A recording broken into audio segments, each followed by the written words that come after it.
Hello, you are very welcome to the Overlap Rugby podcast. I'm Shane, that's Daragh. Hello. Two brothers discussing all things rugby from the lens of Ireland and Leinster as well. This is episode 90. We're creeping along towards the 100, which is fantastic. Yeah, nice round number.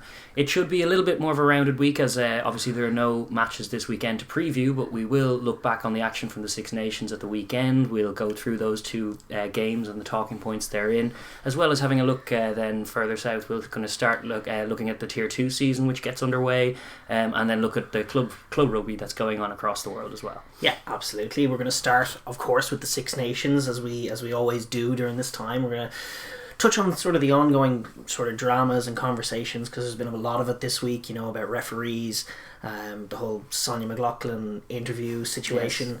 Yes. We're going to touch on all of that. Obviously the France-Scotland game and the ongoing dramas that, as we suspected, they might have continued in the week we've been off, not speaking about it. We'll touch on all of that at the start broadly, and then we're going to go into the two games with a detailed review for you guys.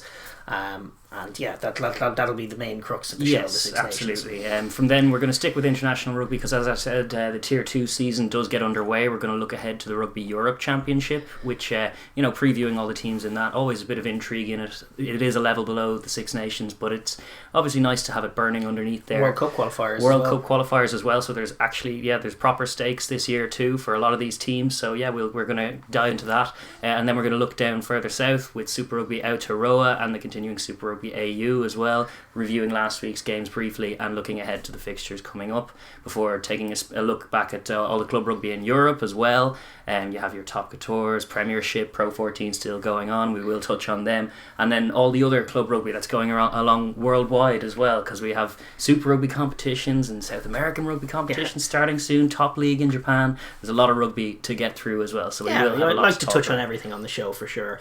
And listen, don't forget, if you guys if you do enjoy the show, please be sure to give us a like, subscribe to the channel. Always great to see more of what we do. Leave comments as well. We do enjoy a robust chat in the comment section. We're getting that so far in the competition, which is great. Nice to see sort of English and Welsh and Scottish and Irish fans, and even some French and Italians mixing together in the comment section with the usual crop of superior seeming Southern Hemisphere types going, I don't know about any of this, Mike. I don't know. No, we've had a pretty decent level of chat as well, discourse, all keeping it civil. It's nice to mix sort of a global rugby community in, and hopefully we do enough for everybody. That's it. As it goes. So feel free to like, share, and comment and subscribe and all that kind of good stuff. Please do. If you enjoyed. Listen, without any more ado, that was a reasonable amount of ado. There's a fair bit went into that. We will crack on and look ahead, or look back even, at the Six Nations from this week as well. So a few talking points. We're going to start with the game that wasn't, France v Scotland. A great contest we didn't get to see this weekend. It was, as we filmed the last one, we were kind of hinting at that it wasn't going to happen. We previewed the game as if it were going ahead, but it didn't ultimately, and it was the right call ultimately as well, I think. And, I think we actually we were wise enough on the night before it got called off to not really fall for it, despite doing like a 50-minute preview of the game, which I guess we'll have to just do again the next time there's a game, because there'll be all kinds of different players featuring by the time the next one rolls around.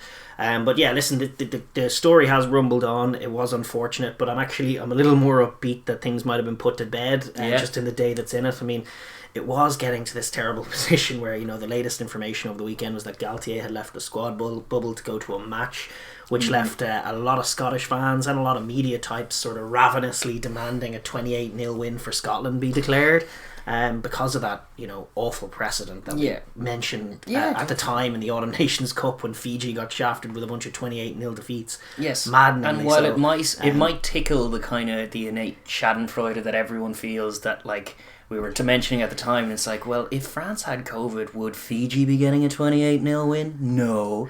And now Scottish fans going, well, you give us a 28-0, you set the precedent yourself. Surely it's the only fair thing. And it's not the only fair thing. No, well, I mean, it's a curious definition of the word fair that gives Scotland a 28-0 walkover in Paris without having to play a game. That seems baffling because, like, you know, No, what about the other teams? It's not when there's so much talk been made this year of how different positioning on the table ends up affecting income. Yeah. While it might feel like a nice punitive measure to take from France, it doesn't make the competition any fairer. No. And I think rugby fans, in their constant sort of parochial mindset of trying to gain an edge for your own country, and media types as well, like people have to be mindful that this competition in Europe and in the Northern Hemisphere is the life and soul of rugby union to a greater extent than any of the other competitions, and it needs to be minded in that sense. Like, it was bad when they did this to the Autumn Nations Cup, but not as bad as it would be here to write off the Six Nations with an askew result like that. That could potentially be very, very, could change the whole dynamic. And be literally costly. Yeah, we have to be mindful to protect the integrity of this competition. And listen, it's a crazy time. We need to be a little less punitive minded when the virus does get its way into a camp, regardless of what's going on. And there's certainly no crime in being critical, casting a critical eye over a team's COVID setup and how secure they're being, and I think that's reasonable. And I think even it could be reasonable if breaches are determined to have been made by Galtier, which doesn't look like they're going to go down that road. It looks like they're going to protect him instead of throwing him under the bus for natural reasons. Well, he's done really well with them. Yeah, indeed. Like, if their record was another way, it could have gone another way. Yeah. But there's nothing wrong with being punitive. In some sense, you could talk about fines and other things, but actually to mess with a result like this, I think it's super important that the games get played. Yes, and from Scotland's point of view, it is a hard luck story. It sucks for them in a sense, that they're now, they were preparing to play a game which they don't get to play. They were preparing for a time to play against France's reserves, which would have been a nice edge for them. Yeah, and now they're in this position where they have to play 3 consecutive weeks because the story came out today, obviously, that they've lined up the 26th of March as the replay date, which is the Friday after the last weekend. Makes sense. It does make sense, but if you're Scotland, you're feeling tough about it. But like, what they have to do is turn it into an advantage. They haven't been isolating; they've been training this whole time. Yeah, they got that week off, so they've 3 weeks to get the bodies completely right and to iron out any issues they had in their game, to isolate the weaknesses of the teams they're playing. And as a 3-week shift go, it's not too bad because they've Italy in the middle of them. So. Yeah, no, exactly. It's management, it's control the controllables. If you're Scotland, turn it into a positive. That's got to be the goal. And as far as the tournament's concerned, like, it only got finished at Halloween last year, like a week after the final day is not so bad. And if we limit it to only one fixture affected by COVID, then I think on balance it's a job really well done, because like we've seen in all tournaments across, and loads of times last year in the Premiership and Pro 14, there were little outbreaks that cancelled games have to be postponed. You have to make allowances for that, and it's important that all the fixtures get played as well. Yeah, no, totally. And I think credit the club sides as well, because it looks like they're going to make this March 26th figure ironclad, and I think the top tours were actually angling to play it the 25th, the Thursday after the final weekend, which was silly for all kinds of reasons, not least of which the game turnaround, but I guess they were thinking greater turnaround for our players back. But they've settled on Friday, which is a nice compromise day, and the Premiership teams, it seems, have agreed to let the Scottish cohort play. Let those people play. So however that decision was come to, whether it involved stern phone calls from people at World Rugby or whatever, it's just it is a credit to them that they haven't kicked up a fuss, and likewise Scotland not kicking up a fuss, demanding 28-0 wins. Everyone seems on the same page that they want the game to be played and played by the end of the month, which is great, because it's as limiting a damage situation as you can have when COVID rips through a camp. And listen, the only thing that's left to put this story to bed, here's hoping, is for the French players and camp to recover, and let's hope for the best with that. 100%.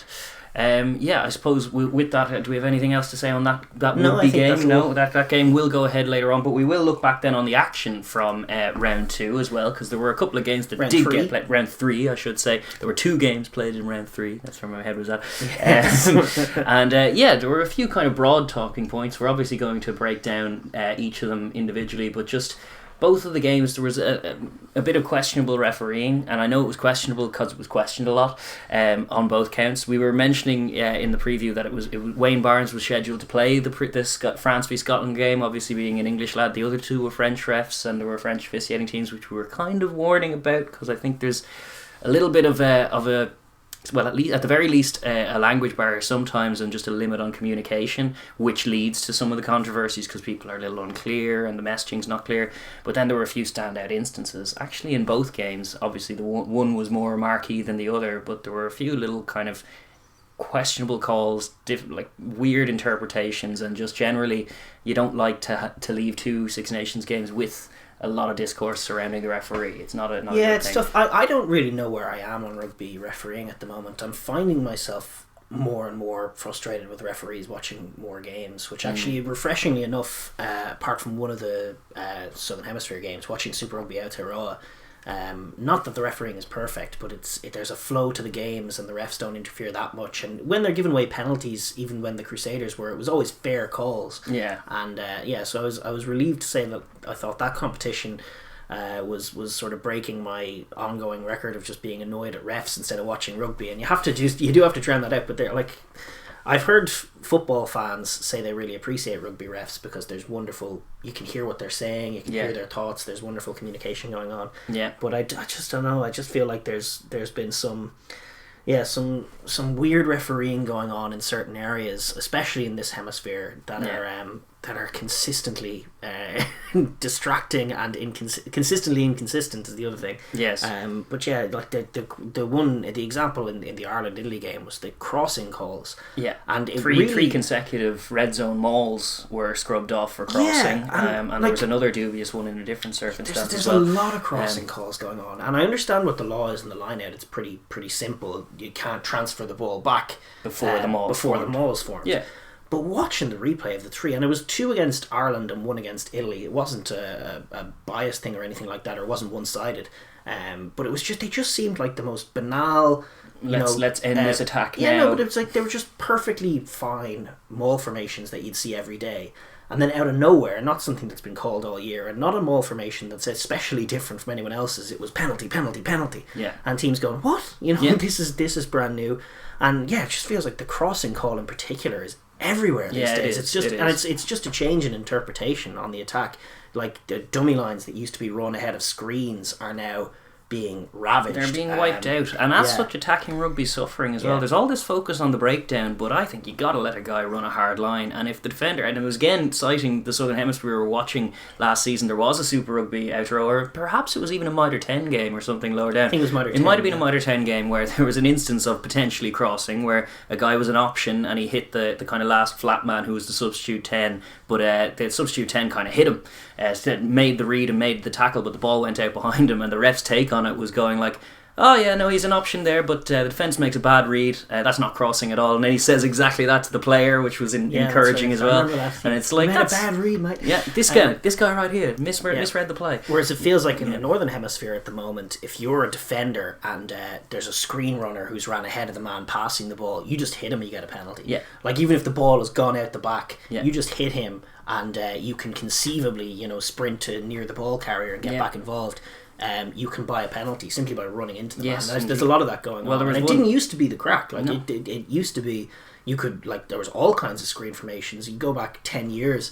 I remember watching Leinster and the great Joe Schmidt Leinster team. It was all about that. Like there were so many different angles, and some of it happened ahead of the play. But the understanding was that unless you're actively blocking a player, it's not crossing. Like it's not rugby league where every action ahead of the ball is now crossing, which it seems to be, and that's like, it's not a rule change, it just seems to have happened. That's not my imagination. They didn't used to call everything crossing, but now they are. And that's a serious problem. And again, it happened in the Ireland-Italy game, which doesn't tend to notice. Like there was actually the Italy-Ireland game from the end of the last Six Nations as well, had a similar ridiculous crossing call that scrubbed off one of my favourite Irish tries. That would have been, it was a kick return, same phase, and it was just a dubious call, and it doesn't get noticed because it's not that, like, it's not a sexy fixture really, the Italy game, so it doesn't really get the same kind of coverage as certainly some of the calls in the other game, which were obviously cast into more of a limelight than the issues in the Italy-Ireland one.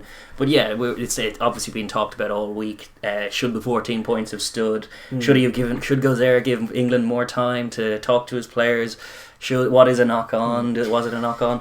And it led to this sort of media circus around it, which is its own thing. But like, I definitely think the TV broadcasts could benefit a little bit from just having Nigel Owens is doing a bit of this, but just having like a refs analyst on mic. I think that would be great, like they do in NFL. Just it probably should be Nigel Owens a lot of the time. Someone sign him to do it. Now that he's retired from Test rugby, someone get him on comms. And if broadcast teams can work in a refs analyst who just comes in when there's a controversial decision to succinctly explain, this is what the ref's seeing. He's seen, this player's gone off his feet. And he's deemed that a penalty offence, and then you can say like, and on this occasion that's harsh. Actually, he's kind of held his feet there, but that's what he's saying, and then just move on. I think that would be better than just hearing the ex-pros who are all kind of speculating and live speculation on different things. So there's different conclusions drawn to. But it would have offered a bit of clarity on those. Yeah. Those were messy ones in the Wales one, especially like the first one wasn't like. I thought the first one was kind of.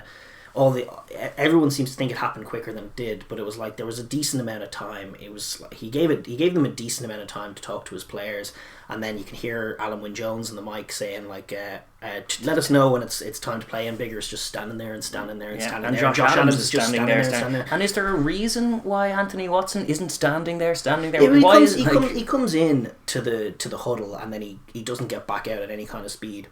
Yeah.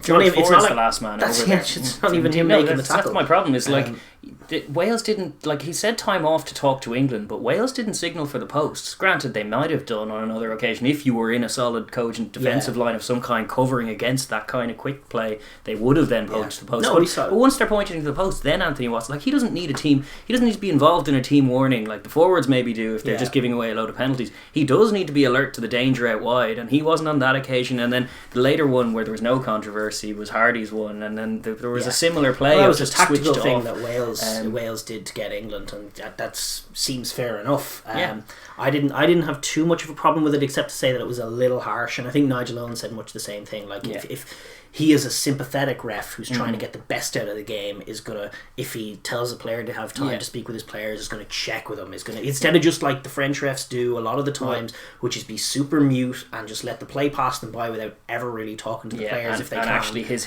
discourse with Owen Farrell after the fact was probably one of the worst aspects of the whole thing from a refereeing point of view, because that is succinctly put my issue with a lot of the French refs, is that he was flustered because there is a bit of a language barrier, and Owen Farrell's coming at him with, obviously it's frustrating for him, so he's barking at him, and the response is very often to just be like, no, you go, no, up, and there's no actual clarity of communication there, which adds to the frustration and piles it on. You can see how that wouldn't, like if Nigel Owens would have told him to talk with his players, and then he would have, if Alan Wynne-Jones was like, let us know when there's time back on, he probably would have said, okay, but I'm going to give him a chance to speak to his team. And that's what he would have done. I'm going to give him a chance, speak to his players, I asked him to. And then, he'll turn to them then and going, okay, time is back on. And give him a chance to get the line, and he probably would have helped them that way. He does a bit of coaching, Nigel Owens.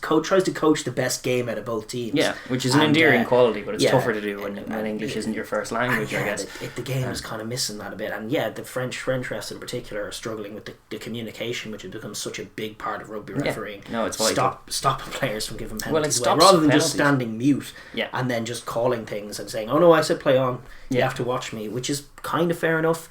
But England were caught out there, and I just think on the broad picture of it, it wasn't a great look for the weekend refereeing wise, and I definitely think it's a simmering problem without being the macro problem, without being like the major talking point from the match, which I guess gets us on to just the other thing we're going to talk about before we go into the reviews, which was this thing with Sonja McLaughlan.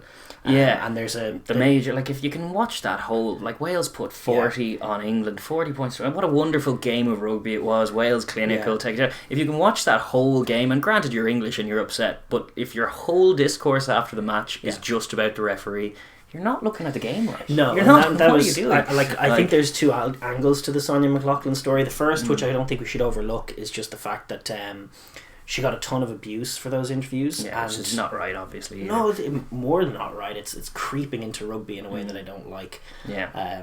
There's a lot of talk about, there's some people who are saying basically that we should just abandon this idea of rugby being sort of a superior sport. This sort of gentleman play rugby kind of talking points that get made. Respect and all we're all about things. Respect, and we're different. I think there is value to it. We certainly people want us to abandon it because it seems hypocritical, because there's so much of rugby that just doesn't conduct itself with that respect and with that sort of sportsmanship. There's an increase in shock jock kind of coverage of rugby. Teams you see are Kearns increasingly down in the Southern Hemisphere just spouting out loads of drivel that will get clicks on, and there's a lot of that. And there's a lot of weird, salacious headlines that you see on certain pages and an stuff. online culture which at times lets itself down. Yes, very much so. And that's kind of like where I'm coming from with it. It's just that I think it's an ugly thing that people feel the need to sort of tag people in criticisms and coming at them like it's. I don't think it's right with players. Like, we do this show to illuminate things. But like, we're not. Our job is never to actually. Criticize a player to his face. Not really for players, it's for fans, what we do. And like, if we're saying, X guy played badly or X guy played well, even from the position we're doing, where we're trying to do our best job of like calling things fairly and looking at the whole broad picture of the game, it would never occur to me ever. It would be just an unbelievable thing for us to like make a point about Owen Farrell, say, and tag him in it. And be we're talking to you, Owen. You have to listen to us. We know that you're actually like, that's not right. He doesn't need to hear that from us. It's like, he doesn't know us. We're not his coaches. It's not our job in any way as fans, or even as whatever we're doing here as in podcast many ways people, as well. It's like to tagging go people after in flack. To go after Owen Farrell because we think he's bad at what he does. It's just silly, and that goes the same for Sonja McLaughlan. Like, I don't understand the mindset, and I think people need to be better than just to like come at people with criticism in that way. Like, we talk about the game in a broad sense in terms of understanding people's enjoyment of it and saying, maybe this team should go with this guy and not that guy for XYZ reasons. But it's not the same thing as coming at someone personally, and I just think that needs to be eradicated. It's just ridiculous. It certainly doesn't need any encouragement from anyone else out there. There's enough of it going on. There will be enough of it ongoing as well, but we'll try and hold ourselves above that kind of flack, and it is disappointing to see. Obviously, like, there are fair criticisms of the interviewing style where you're like, well, that's try and do some more talking points, but it's like, you don't need to make them that salacious. I think it's something more for them to think about in terms of internally going like, maybe because it was annoying her own players more so to the point, like, as in the England players were visibly annoyed. Like, Owen Farrell was visibly annoyed in the interview. Eddie Jones was they're both prickly customers anyway. They don't need to be antagonised after a loss like that.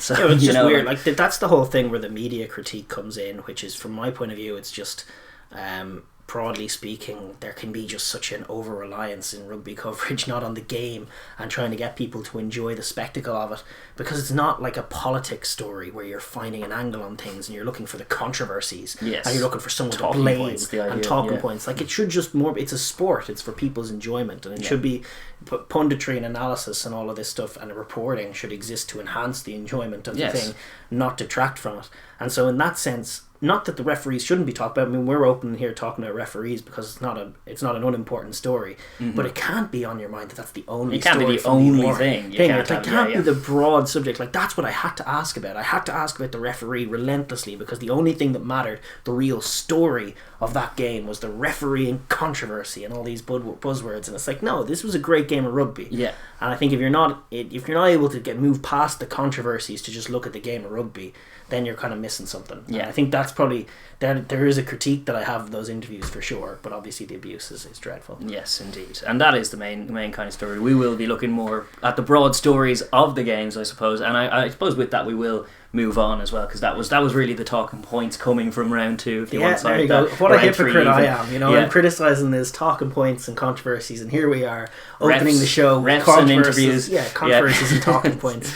But there is a reason that we put that stuff in here and not in the reviews, because in the reviews we're going to get down into the games and the teams, which is the important thing. Absolutely. And I suppose we will start that process now with the first game of the weekend, as it has been all tournament long. Italy operating as the curtain raiser for the weekend, and it finished Italy 10 points, Ireland 48. Ireland breaking their O, getting to a 1-2 record, which was expected. Nice to see them running in 6 tries. And a few more if you discount a few of the others as well that were scrubbed off. But it was some improvements. I suppose we'll start from Ireland's point of view in terms of just what we saw from them, because they did win the game, obviously. And what we saw was some improvements with ball in hand. There was a little bit more scope for them to attack, a little bit more variation. Nice to see a few players hitting lines more dynamically, looking for the offload as well as looking for the support line. The caveat to attach, as it always is, as it was with England v Italy, and as it ever will be, is just how much did we really learn? Because a lot of that front football was just winning every collision in every circumstance. There was definitely more organisation to it. There was also a bit more zip, a noticeable bit more zip. Like, I think I don't like. It's a tough one from a personnel point of view. Looking forward for Ireland, there's always going to be an argument for Conor Murray. From a box kicking point of view, from a solidity point of view, like, you know, what use is pretty attacking rugby when you can't exit? I hear you on all of that, but I definitely, at the end of the day, I just don't accept that argument. I don't think that Ireland is functioning with Conor Murray at 9, because the zip that comes from there is the only thing that can help this attack break down defences. Because that combined with some good carrying and then some good running off the back of it, and I definitely think Sexton was a huge help there.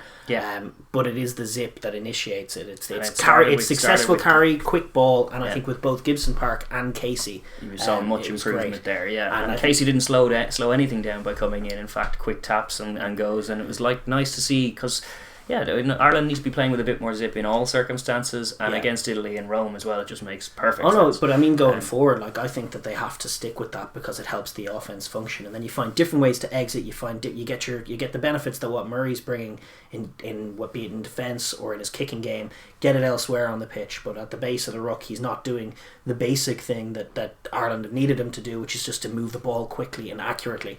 I think Gibson Park and Casey did a great job there. Casey's someone now, he made his debut on the weekend. There's been a lot of exciting talk. I mean, you had Sexton comparing him to Wilkinson for his work rate, like saying, that's impressive. Like, maybe this is the crack that Casey is like trying to impress Johnny, and he's come in, so he's just like, he's in the squad now, so he's like, I'm not going home. They can't drop me if I never go home. I'll just work. Or maybe he's just like that. He's a machine. Could be. But he looks a very good young player, is what he does. I think he looks very, very good. I think they're like, not to get too excited about a young guy, but there's a necessity that Ireland need from a backline point of view, that in terms of building an offense and gaining an impetus, sometimes you need a spark from a personnel point of view to help you get there, and that's kind of what Ireland have been missing in recent times. You know, the last real spark that was injected into that backline was probably Stockdale when he came in a few years back.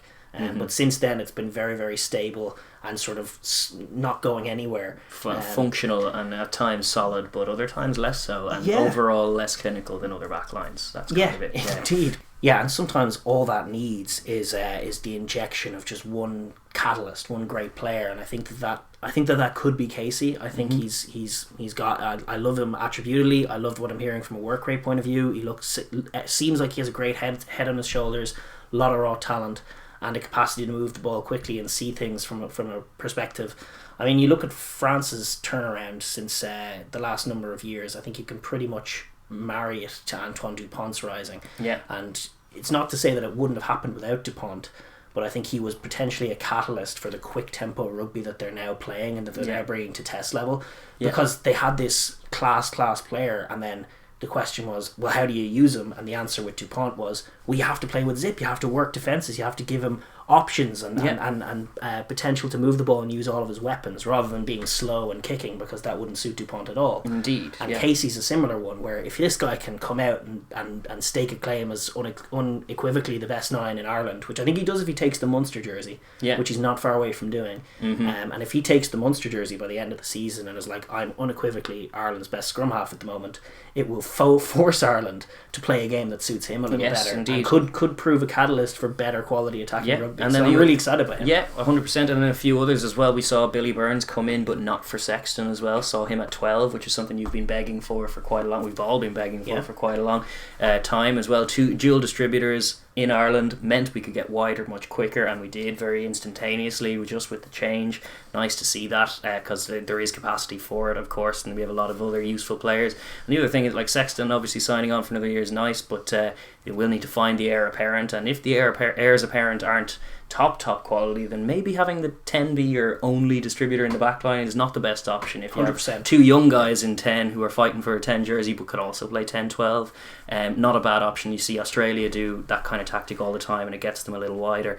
But yeah, broadly there were a few nice tries. Like Ringrose took the opening score nicely. Eventually it did take 10 minutes of kind of narrow bludgeoning, and before eventually it kind of zipped a little wider of the ruck. Still one pass, but Ringrose took it kind of neatly. I thought the second try from Hugo Keenan though was probably my favourite in terms of just where Ringrose kind of lists to the left and draws in defenders as he does, but gets the hands free, and Keenan has the wherewithal to run a very nice line from fullback and hit that ball, and it goes clean through. And Ireland definitely need a lot more of that, as well as the tempo. They just need guys running positive attacking lines and penetrative lines, and 100%. It'll make night and day difference. And that was definitely a theme of the day, with the sharp movement of the ball. As you say, it was based on forward carries. Yeah. And the other thing is that it wasn't done with that much shape. There's a bit more shape. There's a few screens in there. We had the little Kelleher pull back to Sexton to Larmer, get the hands free for Connors, and that was a nice little finish to a nice try. But again, as you said, Sexton came in and injected the pace after like 4 or 5 paces of bludgeon. It was a nice try. I just don't know if it's a try that would have been there against anyone else. Well, that's always the question. Same could be said of the Ringrose one, but it's like you can only play what's in front of you, and it's just encouraging to see players kind of doing a little bit more shape, but also looking for that offload. Larmer's little draw and give to put Connors through one touch was nice. It is great. They're showing great skills, which in some cases isn't the question. Like in terms of the skills they showed, like still all of the long passes were Johnny Sexton. That's true. All of the skip passes. Even the skip, the last one for Earls' kind of flourishing try was a nice one, but it came from Sexton. The ones with zip. If there is a concern, my concern is just that they're still a level behind what like Wales and England are doing. Like if you look at some of Wales's and England's tries, like even the Ben Young's try for England, where they're just moving it from side to side, there's loads of deception, constant runners, even Anthony Watson's as well. Same idea. And we'll talk about those as well. But it came from like 4 or 5 phases from a set piece, working the defence this way and that, constant runners, heads up rugby within a really tight system, moving the ball between forward and back distributors, hitting lines, picking great options and finding tries really efficiently and brilliantly against top teams. England did that to Wales, and Wales did that to England. The question mark is as to whether Ireland would do that to either of them. That's my kind of thought, is that what Ireland are doing is still very heads up. It's very one phase at a time. Players are running off each other, but there isn't that like sharp, we're flowing to this side with a load of runners, we're flowing to that side, we have pods here and here, and they're all options and all distributors and all have deceptive capability. And then the passing from 10 and 12 like is crisp and quality. Like that's what England have. Wales to some extent, like actually they worked in Josh Adams as a distributor at times. They kind of had the same issue with their centres. But by and large, they haven't. It was just really an accident, a quirk of the week that was in it that had Davis and North in there, which I don't think they'll do going forward. But from an Ireland point of view, 10 and 12, or 12 and 13 don't really have that zippy pass that Sexton has or any of the 10s have. Yeah. And as you say, Billy Burns as an option in there is interesting, and it makes them all options. It brings in your Ben Healy's, your other Burns, your Frawleys if he's ever fit. You're kind of got these guys if they're not going to be an elite 10, which none of them really have put their hands up to be, and Joey Carberry coming back as well if he can get a run of fitness. All of them could be options from 12. That's an example to me though, in my mind, of something that they just do against Italy. Yeah, exactly. This is the way it's a question mark. They're bringing the 10 into 12. Like in my mind, if Robbie Henshaw goes down, there's just no way they're going to bring a 10 in or a second distributor to play 12. Even if Henshaw goes down injured, they're going to put in Bundyaki or Chris Farrell, and likewise if Gary Ringrose goes down. So for me, it's all kind of moot, because the plan clearly isn't for a Sexton Burns axis. That was just something they threw on against Italy to get a little wider. It was nice to see it, and it should be a thought, because again, off the bench should be a thought. If Henshaw Ringrose doesn't work, because a lot of time Henshaw Ringrose can both be said to be playing a good game, and I think the weekend was another example. They can both hustle really well and make a lot of positive kind of individual plays, but on balance the whole attack doesn't work and they only end up scoring one try. So a bit more of options. It was just good to see it on the pitch in action for them. And then a few other little notes as well. Just a minor touch on Sexton as well, who was 7 from 7 from the tee, which I can't remember ever seeing recently, including a few tricky touchline ones. And the hamstring held up. It was 80 minutes of rugby from Sexton, which I also can't remember seeing very recently.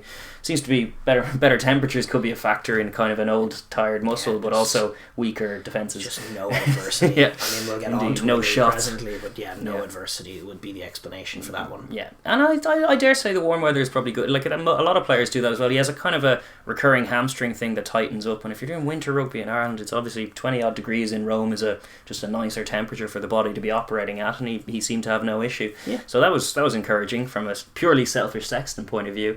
And then the other note I had was that his reaction in post match. I don't know if everyone saw it because we were watching just on our domestic kind of coverage of it, but well, as he was informed in the post match chat that it was Romain Poit in the TMO, he let out a little knowing chuckle of like, oh, that's what happened to those tries. We were wondering what those inexplicable tries being scrubbed off were. Oh, Romain. Yeah, no, it was just funny to see because we're not the only ones scratching our heads at that. I can't imagine the players and Romain Poit. He's had one or two clangers in his time. Indeed. Listen, I suppose we'll move on to Italy. We will. Nothing else. Yeah, no, I have nothing else on Ireland. It was a good win, 48 points. Nice to get back in the winning books. And sure, the last time they played, they won, which we haven't been able to say for a few weeks. So well done Ireland. From Italy's point of view, I can say less well done about that. It was an ugly game. I'm sure you were less disappointed in Italy than I was. Oh, because I was expecting it. Yeah, I had hopes based on what they were doing that they were going to show something, and it was, from my point of view, it was probably maybe their least encouraging performance since Franco Smith came in. Possibly, just because they were building against France and England, which are two teams they didn't have much of a shout against. But for that Garbisi intercept, you think they're in that England game against France. They put together some nice sequences in the first half to threaten them. And then they come into this game against a team with a vulnerable defence in the wide channels and a clunky offence coming into the game. Yeah. And then they show up and they get like 5-6 clean possessions in the first half, in Ireland's half, from around the 10 metre, and just never move it at all. Yeah. Like I know they're not like the same physically as Ireland, but it's just hard to understand the lack of impetus in their approach in this game. Yeah. Like, it's hard not to be critical. I know they're a level down, and it feels strange being critical of them at all because they're, to an extent, they're just in a competition, a division or two above their level. Yeah. But like, they just showed up with no impetus. For me, the game they had the best chance in. Yeah. And I thought that their attack looked cleaner than Ireland's going into the game, so I suspected they'd get outside. And like once or twice in the first half they did, and there was space. Like Meyer could run up, and if there was someone just off him, all of those back rowers, Negri in the wide channels, whenever they got into a little bit of space, they looked dangerous. And if people were picking runs off them, they could have busted holes and find some tries. And that was where the one try that they did get was on the stroke of half time. And it was over, but it was a positive rate from Garbisi again, taking it to the line, riding the contact nicely, getting the offload through, and Meyer goes over. He worked that attack nicely, and Ireland have been worked by good offences already a good few times this year. Yeah. And just to see that, like the first, I think 2 or 3 possessions they got right when we say is the time when they need to strike. Yeah, 100%. And they were like off nine. Like Garbisi, you talk about, didn't touch the ball. No, like they never got go forward. And they were without Varney as well, which should have meant it was all Garbisi. Yeah, but that Varney hurt. Varney hurt because he could. The guy who was in was it Palazzani starting? I think it actually might have been the other English lad who was starting. I'll just find that out now for a moment. But it was just very slow off the base, all off 9. And then running into the bigger, stronger pack, losing contacts to Ireland's good narrow defence, and Will Connors comes in and has a positive impact for Ireland, no question about it. Yeah, as did Tyburn. They all had a field day as well in those kinds of like you're playing right into Ireland's hands. We give out to Ireland for being stupid by kind of like going to Twickenham and running into their narrow defence instead of testing them wide. The same can be said of Italy here on a few levels. You have Ireland coming to town, arguably your best chance of a win because Scotland. Traditionally Scotland are your best chance, but Scotland look a better team than Ireland this year, and you have them at home, this kind of idea, and they just to see them as flat as they were was disappointing. It is always a factor that they do just get wearied and worn down and ragged the longer tournaments go on, barring and occasionally getting up for a Scotland game. It's Callum Braley who's at 9. I was just looking that up, but the other English lad in the squad. But I'm sorry, It happens every year, though. Yeah, I refuse to be surprised by it when they had a 2-week gap, and then the first quarter they showed no impetus. Not the second quarter, not like at the very first possession, like 4 minutes into the game.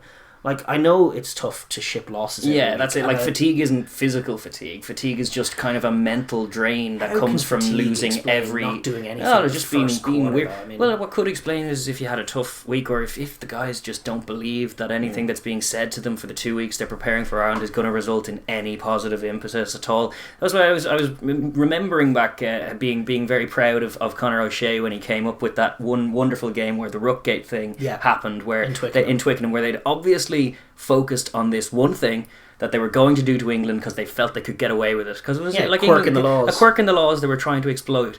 And you'd never seen an Italy team for a first half of rugby look so focused on just doing that. Like, it was just dialed into one specific thing, and they did it really well, and all of them were kind of together and cohesive. It's a tough task for a coach to do that, and kind of galvanise the squad around one idea that gets them focused. Whereas if you go in with a gap week talking about how, you know, we're going to move a bit of Ireland around, we're going to try blah blah blah, going to try blah blah blah, you're going to carry a hell of a lot more Meyer and Negri, even though I know you've got smashed for 2 weeks in a row and we keep losing these games, we're still going to trust you to break these guys down.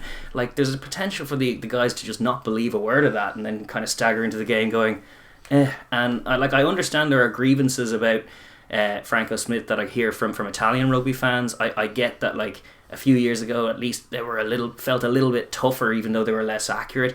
But there are, like, the points of positivity. The young halfbacks, Varney wasn't available for this one, but have them moving it a bit better and passing a bit nicer. But, like, again, they were getting praise in week 1 for the way they approached the game against France, and you were thinking the way they approached the game against France was terrible. They set up a shootout in Rome, which they're always going to lose, but it's lovely for the neutral. Like, they attacked well, but the mistakes they made were awful, and they lacked the streetwise ability to mind the game when need be and put the ball in the corners and manage the game. And that's where Cannon needs to really step up and mind the young halfbacks. He needs to be the experienced man and come in and take charge at times. Garbisi very much seems to be calling the plays by himself, and I think Cannon needs to come in sometimes and help him move the ball. But I'd like, just broadly speaking, it is frustrating for them, and I think that I'm kind of between two minds as to understanding, you know, they have a young team. They do. Right, it is what you say is true.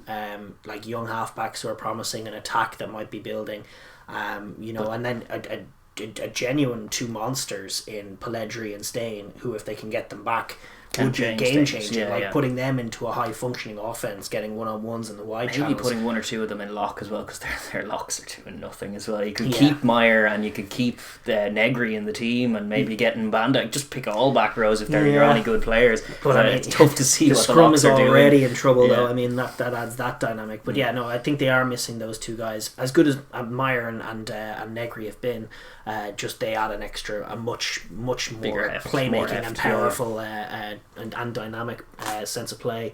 So there's potentially still scope for optimism, but I think by and large I don't see true competitiveness coming from Italy, and I just call the question as to, like, I don't want to be one of these guys who cough them out, but I think it's an open question as to whether the perpetual status quo with the Six Nations and Italy being in it, and there being no promotion, relegation, and no real other games for Italy. Like, it's an open question as to whether it's doing them any good. Obviously, say again? Well, financially, obviously, it's great for them, but, like, and there are angles of, like, get South Africa, if the Springboks join the Six Nations in 5 years' time, I don't think I would advocate for it being the Seven Nations. I would probably advocate for it staying the Six Nations, and for Italy maybe going down in that circumstance. Does that maybe sink them? That might sink them, but it puts them in the Rugby Europe Championship, where we see Georgia just romping on the other end of the spectrum. Georgia with very few competitive games at the other level, where they're just levels above these guys. Maybe a few of them duking it out in that competition. Maybe a path for promotion, relegation. Like, as you say, it's just an open question, which they never agree to. No, like, that's the problem. Is changing the status quo in rugby is like pulling teeth, and harder still, perhaps. In fact, definitely. But you just need string in a door for a tooth. Yeah, exactly. But it is a question as to whether it's the current status quo is right. Not to say that we can or should change it necessarily, but it's just not.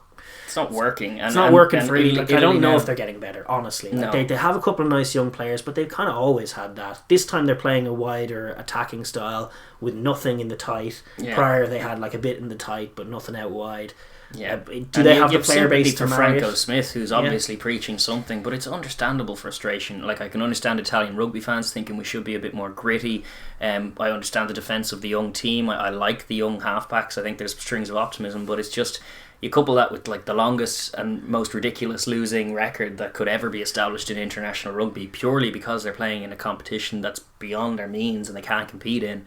It doesn't do them any favours, doesn't do the competition any real favours, I would think. And ultimately, we're changing. Like, just at the end of round 3 now, I was looking at the league table and they're played 3, lost 3, points difference of minus 101, and it's like you're looking at that going. I don't like. I'm sad for it. I think the whole international structure. First of all, what we always say is that now we have a name for it, the Autumn Nations Cup. Yes, is that we need to do away with the autumn window to help these kind of teams out, because it doesn't just go for Italy.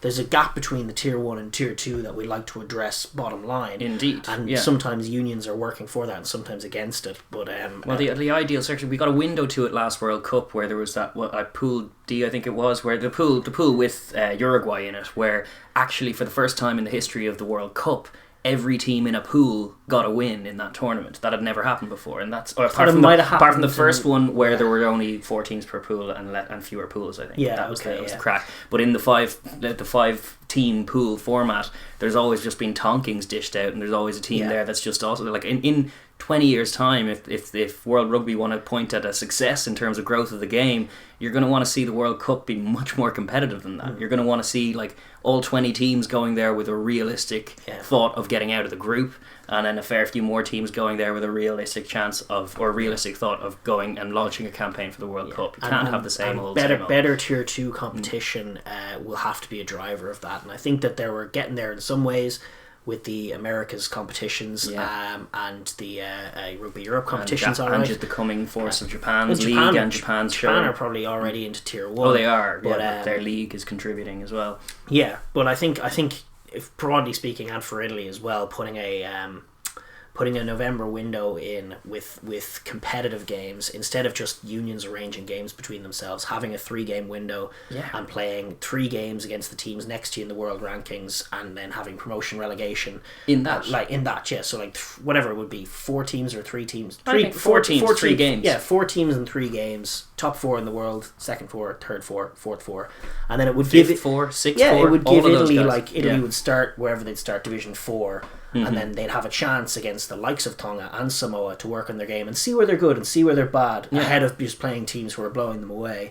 And then slowly they could work their way up to a tougher division. And I just think that more competitive games is going to give these teams better chance. It's going to make a better product for fans as well. Yeah, indeed. And if you have there's a way to support that. The argument is like, oh, they'll get no eyeballs on that kind of thing. No one will care about Division 4 of the Autumn Nations Cup. Well, they will if they're a curtain raiser at Twickenham. If you have Fiji or whatever, Italy, Tonga in Division 4 before you have England All Blacks in Division 1, that's a potential thing to do. You'd probably want to play it at home though, in a non-COVID situation. In a non-COVID normal times, or you do all of whatever division America are in. That all happens in America, and they all go over there. There's scope to do it. You could mix it up over a few weeks in the autumn, but I definitely think it would help a team like Italy. They need more competitive fixtures, because again, there's a reason I keep saying they can't kick 3-pointers. There's no point in kicking 3-pointers, because again, this is another game where they scored their last points at the stroke of half time, and the second half they got nothing. They can't have that. I'd give advice to schoolboys for the same thing. If it was a schoolboy team against the Ireland rugby team, I'd be like, don't kick 3-pointers, just go for tries. Go in the corner, try and run around them before they hit you too hard,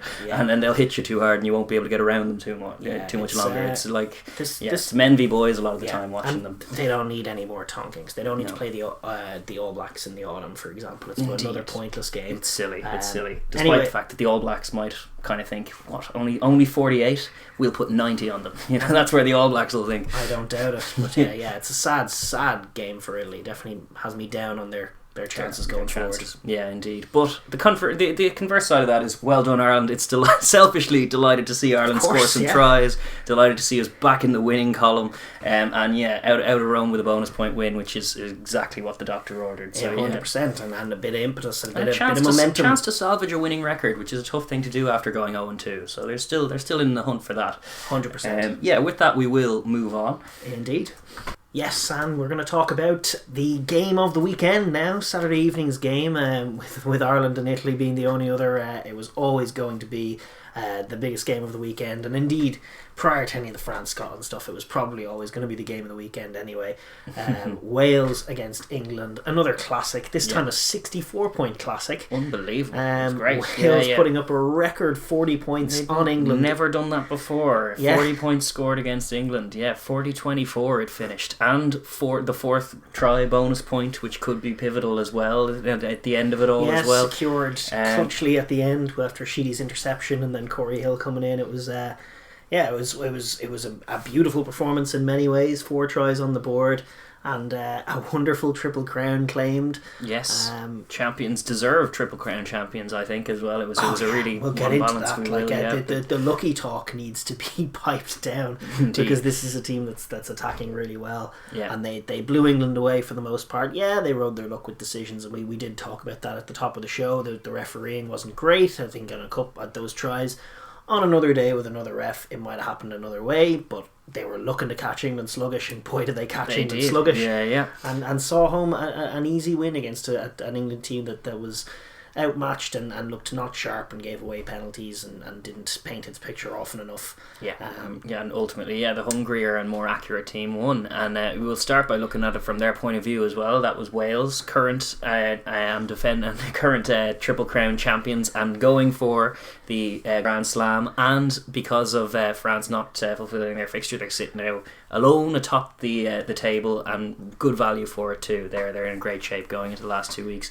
And from their point of view, it was a beautiful performance. They continue to play just lethal attacking rugby. Really good conversion rate, putting 40 on England. First time any Wales team has ever done that, which is just a really good notch in Pivac's belt as well, and just kind of emblematic of what they're really all about. They take tries instantly without any apology. They don't need to be asked twice. And playing the whistle versus not playing the whistle was there was a fair bit of that going in this game, because as schoolboys you're told to play the whistle, and Bigger and Alan Wynne-Jones showed good awareness for that first try, whether you thought it should have stood or not. Regardless, from a Wales point of view, they played the play perfectly, and Josh Adams took the try nicely. They knew the ref they had was a French ref who wasn't going to be vocal in terms of letting England know when the time was back on and giving them the time. They just saw their chance, so they were aware, but actually they were aware from just about every penalty, and they were always probing.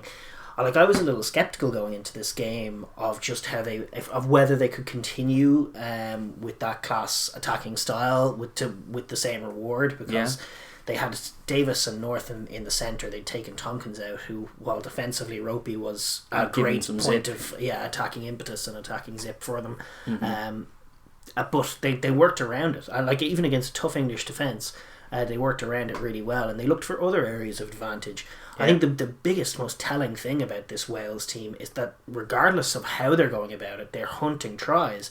And it's not to the detriment of everything. Like a couple of penalties, Bigger's having a look to see if there's a tap on, or Hardy's having a look, as the case may be, to see if England are dopey, because they've isolated that as a potential point of weakness and a potential source of tries for them. They're always looking for how they get 4 tries on the board, and this time it wasn't through the middle, it wasn't with the zippy hands of the centres, and even for the Liam Williams try that had that dodgy knock-on call, it was Josh Adams who they'd worked into the second distributor role, using both centres as dummy runners, because they knew he was a bit of a ball player. He puts a nice grubber through, the ball breaks for them, and they find the try. But the idea that it's luck is just kind of nonsense. Well, and the other thing is Liam Williams plays on. He sees that there's a knock, and then it comes back. He's just playing the whistle. Finish that try anyway, and let the decision be made after it. That's from a Wales point of view. That's all you can do, and they did it really, really well. And this is the thing, is that people are calling them lucky because they're lacking in some areas. They're a little clunky at times. They actually have improved in that regard in terms of moving themselves about the pitch. But the opening couple of weeks, they were dominated by territory. They were struggling up front to keep up. At times, when teams scored tries against them, as England did, they looked easy enough to open up. And that's definitely true. But amidst it all, they're out there just hunting tries and knowing if they find enough of them, they'll be on the right side. They'll be on the right scoreboard. side of the result. And I think for people to call it lucky, it's kind of laughable. It's like when people used to say, the ball always bounces for France. Yeah, they always get the bounce of the ball, and it's because they're the only ones consistently putting the chips in, putting the kicks in behind, trying to attack. And when you play with that level of determination to score tries, good things can happen for you. Indeed. It's why I was so annoyed with Italy. And you just show the intent. Yeah. Even if it doesn't work out, just show the intent to score tries, and you never know. Keep working chances, and sometimes the ball. Sometimes you get a year like this where it does click, and you get scores on the board because you're constantly looking for them. Indeed, Other teams aren't doing that as well. And it's just from a selfish point of view as well, seeing a really quick-witted, dynamic, and clinical team punish a lumbering, off-pace, kind of dopey England team is one of just my favourite things in rugby. When the All Blacks do it, I love it. When Ireland do it, it's my favourite thing in rugby. But even watching Wales do it and catching them napping for all three of the tries, like my favourite being the Kieran Hardy one, because actually had, I was wondering what happened on the first thing. It's like, how did he get through there? And then it was actually the post pad shot that revealed just Elliot Daly, here's the whistle, and again trots back to the post, turns his back on the play as soon as he hears the whistle. And again, as I said with the bigger one at the top of the show, just he didn't point to the post yet, lads. You can't, the back three need to hold their width. If there's a cross kick there, the fullback needs to be dialed in. He wasn't. There was no controversy. Kieran Hardy was awake, Daly was not, and in he goes untouched. And it's a satisfying thing to see quick-wittedness rewarded and slow dopiness punished so accurately. And that was a great try for it, and a very important try as well taken by Kieran Hardy, who it turns out they were very right to go with. The one caveat to Wayne Pivac, which I actually think some of his substitutions were really, really on the money when he brought Bigger off. It was quite early,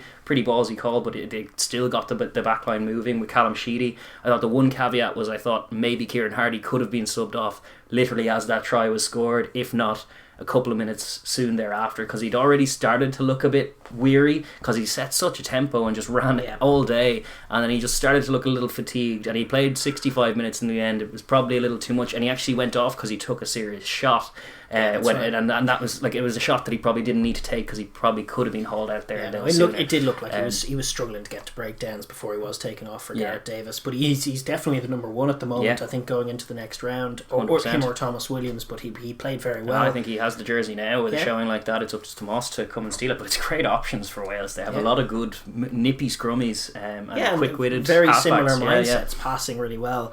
They work the extremities really well in attack. It's not where their tries came from at the weekend, because they all came from catching. But some of their middle third play was good in that area, and actually George North, the 100 cap man in centre at 13, we've had doubts about it. A lot of people have doubts about him at 13. I thought it was his best performance in the centre I've ever seen. No, he was great. He was really, really good the whole game. Maturing, hopefully his head holds up and he minds himself in that way, because he does have the potential to age really well. He has if he's lost a yard or two of pace for the wide channels, 13 could be a good adjustment for him for sure. And if he keeps putting in performances like that, he has a good understanding of the game now. He's got so much experience for a guy of his age. And sky's the limit still for him as far as I'm concerned. He could still end up in Lions teams, and who knows, still a classy player. I wasn't loving the balance in the centres. I still think they struggled with passing at times, but actually they accommodated really well. I thought Bigger actually had his best game of the championship. He did, and as such, a related stat, you were talking about territory and possession, where they in some versions of breaking down the game, they were dominated by Scotland and Ireland in terms of those stats. This time they managed to, in the manner of this win, was just a bit more controlled. Even though they were quick-witted enough to punish England, they managed to, they topped both those counts. They were 54% territory, 56% possession, which is good to see from them. They exploited England's ill discipline and managed the ref situation really well. Much better, And the riding of the luck that happened was that England sort of gave them entries to the game with a lot of penalties and didn't deal with what was a pretty average kicking game. I think the kicking game on exit might be their weakest factor in the whole thing. It's pretty average. They obviously didn't kick for lineouts. They tried to kick deep, but a lot of the kicks were neither one thing nor the other, neither contestable nor particularly deep. And England's struggles launching off counter-attack were what cost them there, and very often just giving away penalties in the exchanges or giving away the ball in the exchanges was a big differential. But it was good nous from Wales, just making things that bit more difficult 100%. for an England team that really it likes its comfort zone. It does, and it likes to set up attacks in the red zone. Like they, as far as controlling that game, they kept England to only 3 minutes of the play clock spent in their 22 in their red zone, which is just really good, managing their way around the pitch. And they conversely, they themselves spent 6 minutes of the game in the opponent's 22 and racked up 40 points for the first time. Their conversion rate continues to be impressive. It probably worsened the continue race from what it was at, but it's a showing of the better balanced performance that they put in, and winning a few more battles in the middle of the park to help them get down the park was key for them. And I think shout out to Adam Beard as well, because his role in that offense in the wide channels link play is really, really good. I think he's playing brilliantly. He is. He 100% is. He's well worth his place. He's been brilliant, and he's like linking very well. You doing that? We saw the press like Sam Whitelock, or even Brodie Retallick, a smaller Brodie Retallick, but just the linking with the hands and just creating those little pod systems that do reach the extremities and just asking good, solid questions of defences. The whole width of the field, their passing is really sharp, and I guess we've talked a lot about them already, but Wayne Pivac's decision to take Bigger off with Bigger playing so well just to get Sheedy on, where I actually thought there was an option which could still have worked of putting Bigger to 12 and maybe taking Davis off, who's only in and out from injury, and putting Sheedy on there might have worked as well. But as it was, it worked out just as well. Sheedy was in great form. They backed him again after Bigger had been playing well for nearly a whole half. And they were doing a lot of that in the run up to the World Cup before Gareth Anscombe sadly got taken out of it through injury. They were doing a lot of that, the rotation of Bigger and Anscombe and shared responsibility. And they do that with the halfbacks too. It's not a terrible idea. It gives you continuity. It gives you that zip of energy and a little bit of a new look for a defence that might just, in that start of the second half, just be getting to grips with what you're presenting on offence and then suddenly change it entirely. It's a useful card to be able to play, and it's beyond faith in your bench. Like you see, we criticise Ireland a lot in the big game. If Conor Murray's at 9, he will play and maybe come off if the game's secured in the 79th minute, which is just like not trusting your bench at all. This is a completely different and superior approach. Understanding it's a 23-man game, and isn't it a nice thing for Pivac that a brave call works out, in the sense that you would have forgiven him for not being totally trusting of Sheedy from the tee. As good as he looked off the bench against Scotland moving the ball, he had a couple of bad kicks. He did. But then he comes on, he kicks 3 consecutive clutch penalties, none of them that straightforward. No hint of a miss from him. And it pushes them, gives them the win of the game, and actually makes the clutch pick on Robson, the scrum half, to run nearly the length of the pitch and secure their 4th try for them. So he comes on and has just an amazing impact. And in another world, the coach thinking, geez, I make that call, he comes on, misses a rake load of kicks, and we lose the game by a score. I look like an idiot with the way Bigger's playing. But after the year, the annus horribilis that was 2020, where everything that could go wrong did go wrong, and they were never it's nice as to see a bad brave call as all that as well. Like, people were writing them off fully, and yet some of the tries they scored in that year, despite them all being in losing performances to big teams, were beautiful. And it's like there was, considering what they've been doing, what he'd been doing with Scarlets as well. It's their right to stick with him. He has a vision for them. It's very distinctly Welsh rugby in terms of the flair and the tempo they're setting and the attack they're doing. And overall, they're just well worthy for their triple crown. Congrats to Wales fans for that. And in a great spot now. They have Italy next in a couple of weeks, which they will routinely hose, as we kind of went through the reasons why in our Ireland segment. But they will probably get through that and then tee up a grand final in Paris, which will have all the stakes to it. It'll be unreal. It'll be. I'm really looking forward to that game, because they have the tools. They still, as tough as they are, they can be beaten up physically to an extent. Their kicking game can be exploited. Their defence looked good at times but shaky at other times. They rode their luck against Scotland, not conceding in the red zone. The couple of times they let England in, they did concede, but they have other qualities. They have playmaking qualities. They have the likes of Wyn Jones in there making plays all day from loose head. They have Chip Tipperick, who's just a non-stop playmaker. Navidi comes into the team, really helpful. Beard in the extremities, unreal. Alan Wyn Jones hassling Itoje. They play streetwise rugby. They play attacking rugby. They're sharp. They're clever. They find tries. They're an intimidating prospect for any team in World Rugby, make no mistake about it. Well worth the Triple Crown. And sure, who'd bet against them? They're on for their Grand Slam, and usually momentum is a very tough thing to take away from Wales. When they get to Grand Slam deciders, are they 100%? I can't remember when they lost. I think that there might be. I doubt they're 100%, but their conversion rate is in the Six Nations era. In the last decade, even in the Six Nations era, like when have they lost a Grand Slam? Welsh fans, you need to drop it in the comments and let us know. I can tell you that if Alan Wynne-Jones, if they do pull it off, Alan Wynne-Jones will have 4 career Grand Slams. Yeah. Ireland have 3 in their history since There the you go. 1800s. There you go. Alan Wynne-Jones could have 4 Grand Slams. I mean, what they're to be learned from, not scoffed at. No, indeed. This is it. Well done, Wales. 100%. But it takes 2 to tango, and I suppose we will pivot on from Wales and look at the game from an England point of view, which obviously kind of means it's a bit of a disappointment. It was, disappointing, but inarguably a deserved end to their title defence, which is exactly what it is. Like, ultimately, Italy could, I suppose, conceivable that France and Wales could lose enough to do it, but it's not going to happen. So that's inconceivable, because nobody's going to lose to Italy. Nobody's going to come close, and that Ireland performance cemented that in my mind. They're not going to beat anybody, so don't worry about them. No, so that means that this is the end of their title defence. However, they can't really, like, obviously there were complaints about the referee, they had grievances, but they really need to turn that analytical mind inwards, and as they were even saying in post-match interviews, they need to control what they can control, and they gave away too many sloppy penalties. They conceded 14 penalties to Wales's, I think, 9 by the end, but that doesn't even tell the story of just they were racking up sequences of penalties, and pretty crucial ones at crucial times that really did them in and allowed for Wales to edge the territory game, edge the possession game, and ultimately rack up 40 points against them. I mean, if there were 2 points of emphasis you'd be looking at for England, number 1 obviously be discipline, and this has almost been talked to death in the last while. Discipline is not just not conceding penalties.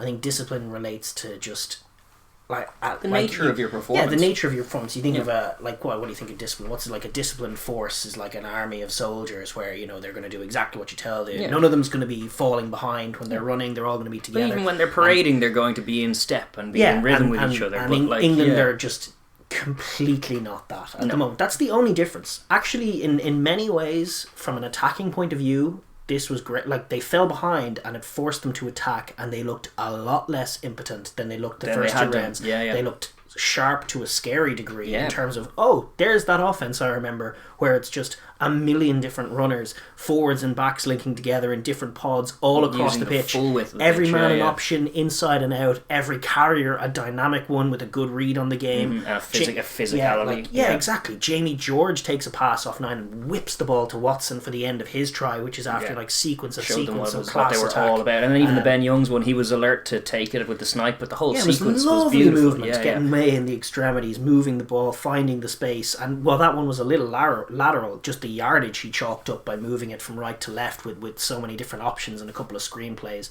playing as they had done circa 2019 with like great depth, coming onto it from tempo. Coming onto it from real depth, but with quality passing and speed across the line.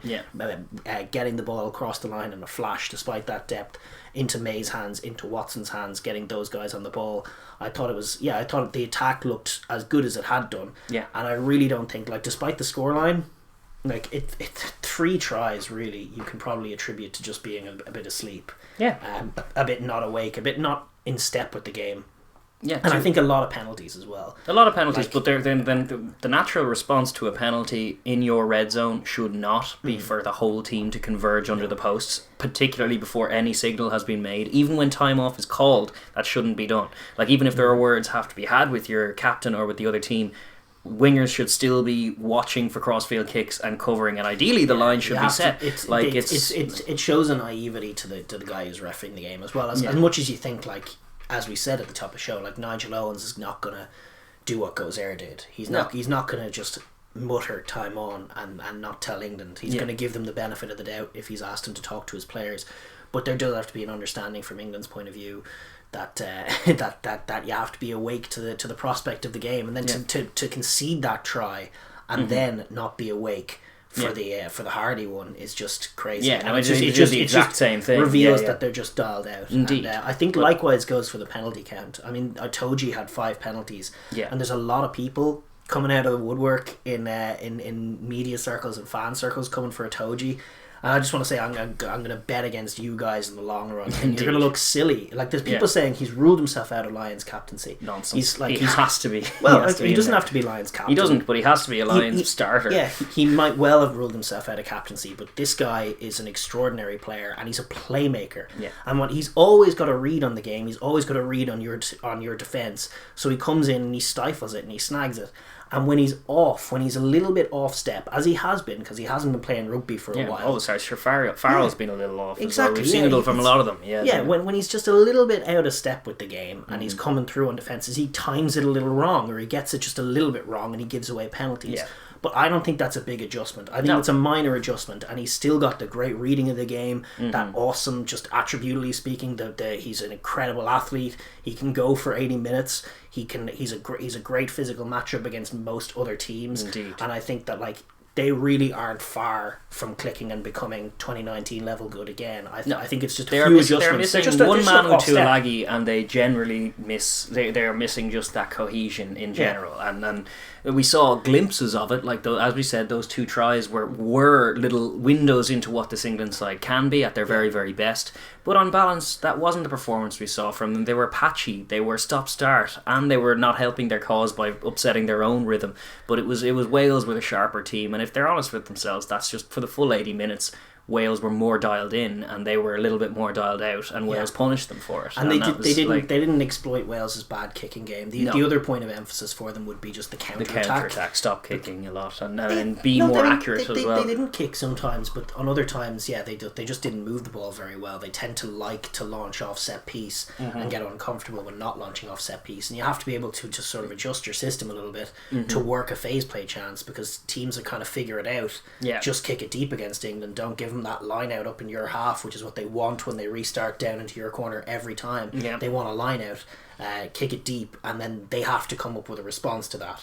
And they still haven't done that. So from an attacking situation, there are things to work on, and the kicking game isn't as sharp as it was as a consequence of that. But I just think they're minor adjustments, and I think anybody coming for Itoje is crazy, and anybody who thinks that Itoje's not going to start for the Lions is equally crazy, because that man's a machine. He's a playmaking machine. He's one of the few locks in the Northern Hemisphere that you would feel confident throwing in against the Springboks. A lot of the others you wouldn't. Because he's got a capacity to unsettle mauls, unsettle defences, to make he's a playmaker, as I say. He's a playmaker, and playmakers, when they get it wrong, they give away penalties. They're a little bit off. Yeah, you see it with Munster guys a lot of the time, like Peter O'Mahony can rack up a serious penalty count. When Ty Byrne does so for Ireland as well. If you're competing at the line out at all, you're going to be on the fine margins of, are you being thrown across? Are you playing the man? Sometimes you are, and that's a penalty. And when you're more dialed in, you're more accurate, you're going to get the ball more often than not, and Itoje's great at that when he's in his pump. When he's at his very best, he's unplayable. Yeah, and that's why, and he's not going to be that far. And it wasn't just Itoje. You had key performance.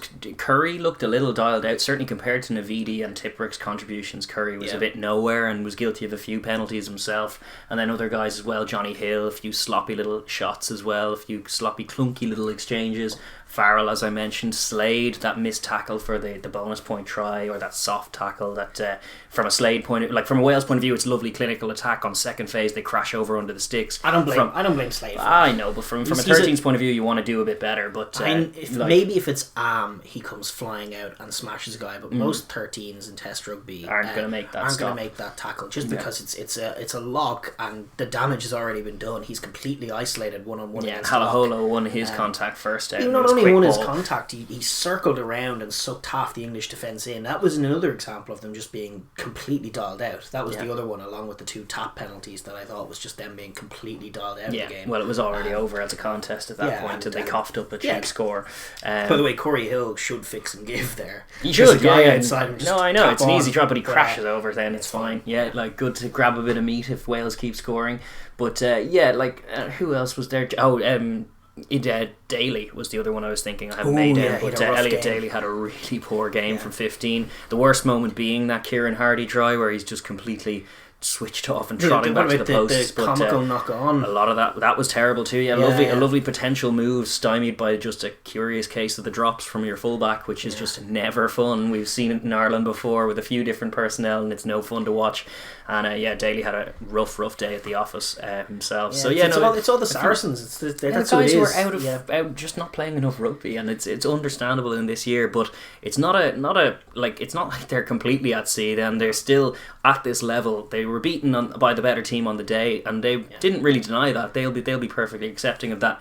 But from an Ireland or a France point of view, there's still games to come, and there's still potential for they're 1-2 as it is, but they could win both those games and upset the apple cart for France potentially, and easily at home in Twickenham, easily, and then get them. So they'll be like Ireland, scrapping to try and get a 3-2 positive record out of this, and then place somewhere on the table, keep a bit of momentum to go in, because they're like, when you lose, if they're being brutally honest, if you lose on day one to Scotland, it's probably not going to be your year regardless, and it has transpired as such. It's Wales's year as far as the Triple Crown's concerned. What do you think Eddie Jones should do from a squad point of view for them going forward? This is a big question that's going around in England, because I don't know an answer, because I can see there is a case to be made like that. Certainly arguments for dropping the likes of Billy Vunipola or Maro Itoje scuppers those guys' Lions' chances, because they're only going to play championship rugby. If they aren't playing test rugby, they're playing no top level rugby. And are they going to be in any kind of form? I mean, maybe these are the games they need to knock the rust off going forward into the rest of the season, where presumably they can get themselves promoted, go out and play a Lions tour, and then come back on top of the world ready to go again for England. And for guys like Itoje, that might feel, clearly it's worth getting him is out there. The sensible thing too, because Cruz is in Japan. Launchbury pulled out of the squad for personal reasons pre-tournament, and I think one other did as well. So no, it makes perfect sense to keep with Itoje and probably Hill.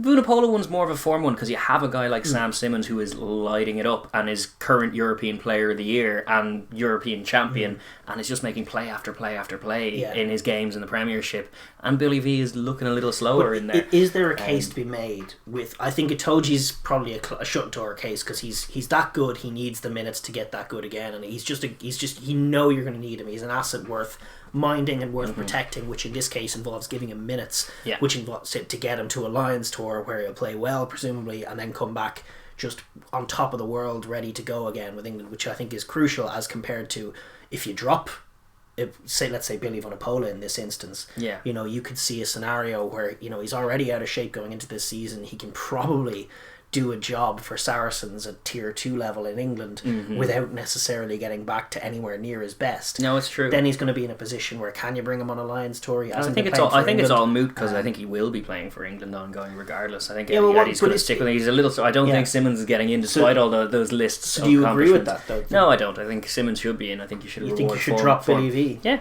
and drop Farrell.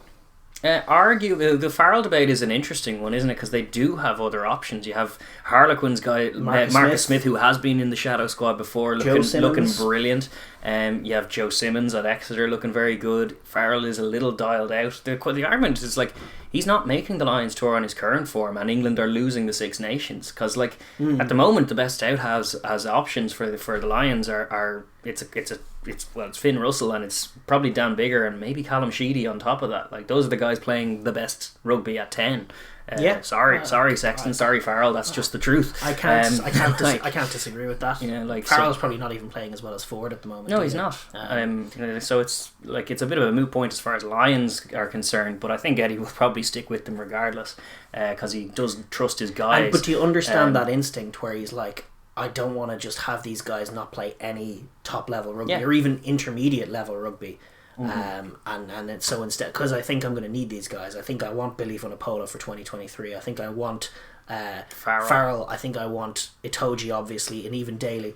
I want these guys playing for me, and then the next crop that can come through can wait. They're still playing Premiership level rugby. If I drop them, there isn't this potential for them to have no rugby for so long that you potentially lose any form or any rhythm that you had, which can be tough to get back. Yeah, no, it's true. I think, but maybe he's sacrificed the Six Nations by doing that, which I don't know if that's right or wrong. Maybe it's wrong. Maybe we could see. Only time will tell with that. I'd imagine he'll probably stick with all of them. There's debates to be had with all of them. I think Itoji's the most important of all of those players we listed to their chances going on. He's the one that there isn't an obvious replacement for. No, there's no replacement for. He's one of the best players in the world, and he is still making great plays despite the penalty count. And he's not all that far off if he just cleans that up, being a phenomenal force for France or Ireland. It won't even take that long with Itoji. No. Like I think if there's a decent bet, it's to be made is like if you like Itoji's going to have a class game against either Ireland or France, probably Ireland.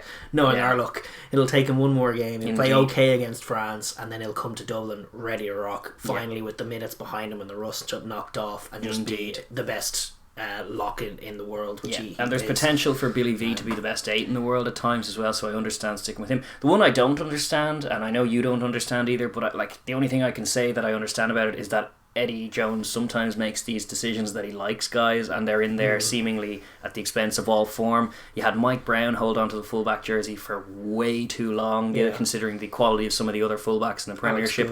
Alex Good, European Player of the Year a lot of the time, couldn't get a look in because I guess Eddie just doesn't like the cut of his jib.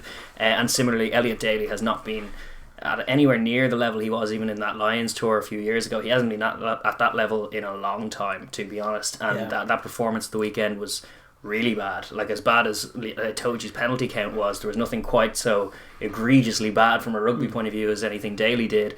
And I think there are better options in the Premiership potentially. Like Max Malins, is that the guy? Max Malins, who's in there at the moment? Like, I don't even know. I think Good is gone now, but you could do something else. You could do a couple of your potential moving 10s out there. What they have done, the other option. I get he has a long boot, but I just don't. I don't necessarily see that he adds that much value for them.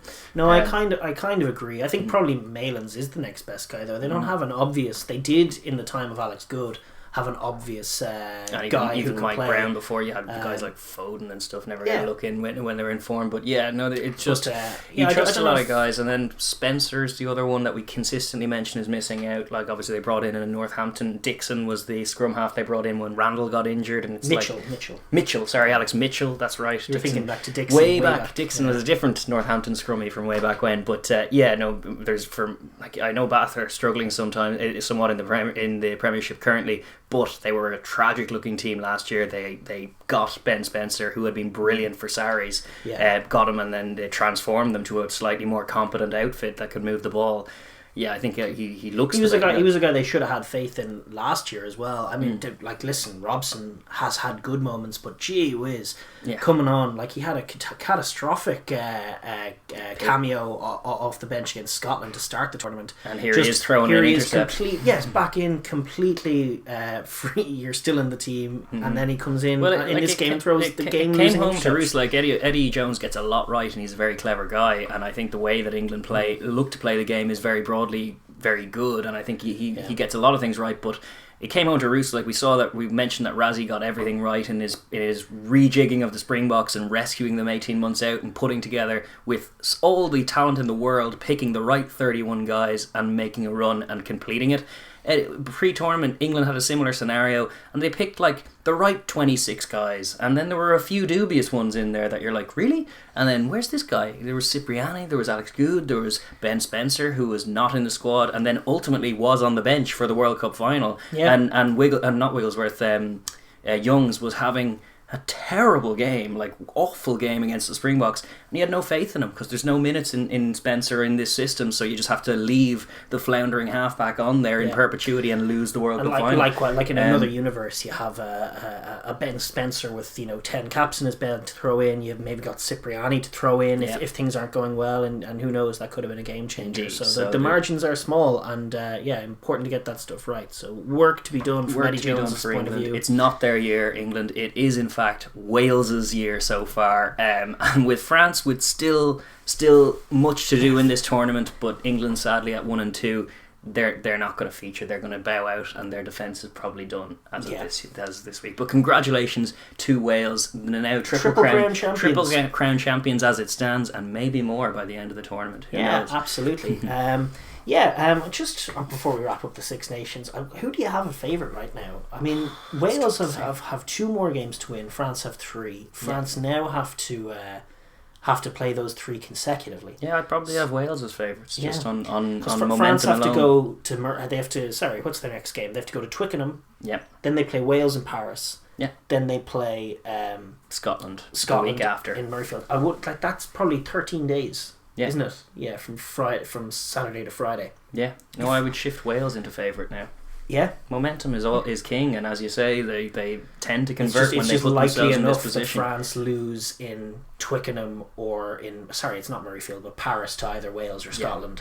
It's likely enough that they lose one of those games, and if it's to Wales, that's it. Yeah, and if it's to England, it could be Le Crunch, and Twickenham rarely goes France's way. Yeah, it could do this year. They definitely have the potential, but there's scope for England to throw the spanner in their works, and it could just come up Wales, or they could come back with a fire under their belly, because I mean, listen, the last time, it's always this weird dynamic when you have a team who the last time they took the field they were favourites of the championship and won, and now they're not favourites of the championship. They might cock a quizzical eye writing off France. It's going to be one of Wales or France. That much I think I know.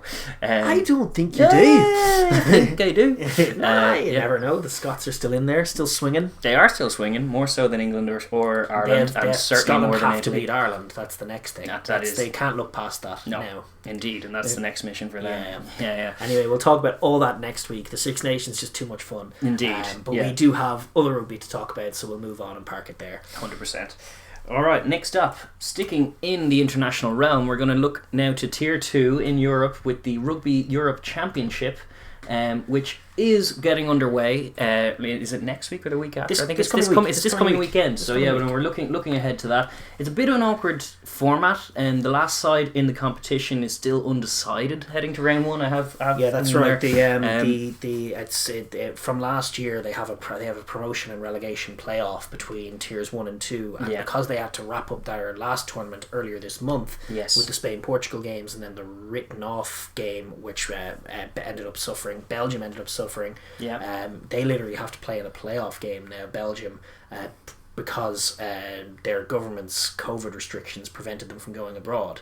And then they got given a 28-0 defeat to Romania, which ended up chucking Romania up into second and leaving Belgium bottom of the rung, and still not playing rugby, and now in doubt for the tournament. Now they have to play a playoff, which they have to play by June to get into this competition. Suffer a 28-0 walkover again. Yeah, who knows? But the bottom line is they can't play the fixture against the bottom team every week because they don't know who it is. They're going to play one with the tournament, but they can't play. They can't play the tournament. They can't play that game of the tournament anyway. So it's just going to be 2 games a week with one team having a bye, and then presumably a load of games. Whenever the qualifier happens, 4-day turnarounds for the lowest ranked team in the competition. Everyone just gets to swing at the qualifier team week on week on week. This tournament often comes up with funny format things and too often makes headlines for non-on-the-pitch reasons. Indeed. But it's just another quirky one. The big thing, though, with this tournament this year is that it is the first half of a World Cup qualifier. Indeed, and that's the intrigue for a lot of these teams, and the carrot for a lot of these teams as well. It's worth so much to them to get to it's worth so much to get for a Tier 2 side to get to the World Cup in the first place, because a lot of the remuneration is such that of the 20 teams going, it's equally divided, which is kind of punitive on a massive team like France. France would feel, but it's really important for teams like Tonga or teams like Georgia, Spain, any of these teams that are looking to try and get in. And with the World Cup being in France, like the last time it was in France, Portugal got in, they're in here too. There's a lot to compete for in terms of World Cup qualification. Indeed, and there's 2 automatic places, so this will be done at the end of next season's table. There'll be an aggregate table of the 2 competitions, this year's Rugby Europe Championship and next year's Rugby Europe Championship, and an aggregate table will decide which 2 teams get automatic qualifier places. So that's Europe 1, the favourites would be Georgia. The golden ticket. The golden ticket, that's into the World Cup, no questions asked. Europe 2, likewise, into the World Cup in a lower seed. The groups are already decided, Europe 1, Europe 2, I'm sure you'll see in the pools, I don't have them in front of me, but they're in one such group or other. And then there's a third team that qualifies for the repechage, the little round robin tournament at the end of all of the qualifiers, which will take place between like an America's team, an Asian team, I think an African team maybe, and the European team. Which now that Fiji qualify automatically, and 2 Oceania places can be taken by Tonga and Samoa. Yeah, that repechage tournament is going to be a bit more open. Yeah, wide open. So the third qualifying team is going to have a chance, and that'll definitely be for even Russia. That'll be seen as achievable. Third place in this scrap. Georgia probably first. You know, Spain probably second. You know, catch Georgia with a few ineligible players, and then suddenly ineligible players always throw up an interesting thing. Yeah. But yeah, there's obviously tons of stakes going into this competition. Starting slow can put yourself really with your backs to the wall. So 100%. It's important that all the teams are ready to go here and get things right. And I think we are just going to run through the teams ahead of the weekend. Yeah. And then obviously a quick look at the 2 fixtures that are happening. We're going to start with the big dogs, which are Georgia. And Georgia are literally and figuratively the big dogs in this tournament. They win it pretty routinely year on year. It had been that Romania were the ones putting it up to them for a few years, but that really has not been the case for quite a few years. It's been put to bed since probably pre-2015 World Cup. Yeah, no, Romania have been dropping somewhat like a stone as far as their form's concerned, and Georgia have been just by and large just way too physical for the majority of teams in this tournament. Their scrum has been mighty. They'll need to expand their game a bit. Like they certainly need to.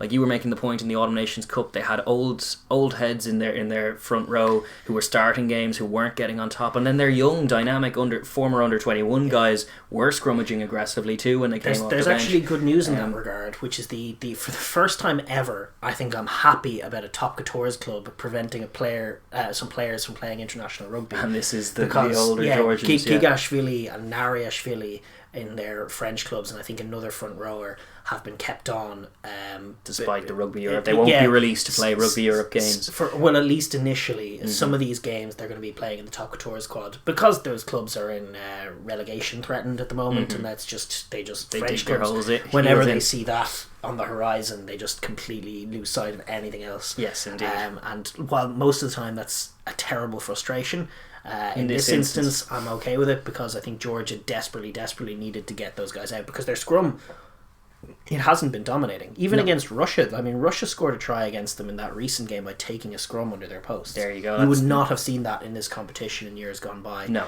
Scrumming the Georgians usually an absolute no-go for all these teams in it. And it still is at under 20 level, even against better sides at under 20 level. So I think the Georgians desperately need to get some young guys in there. But yeah, I think they know as well as anybody, and I think you could tell by their body language after the Russia game, which was the end of last year's competition, which they played earlier this month, where they got a really scrappy win. I think it was something like 16-7, 0-all at half time, and the full-time whistle blew and they'd won another Grand Slam.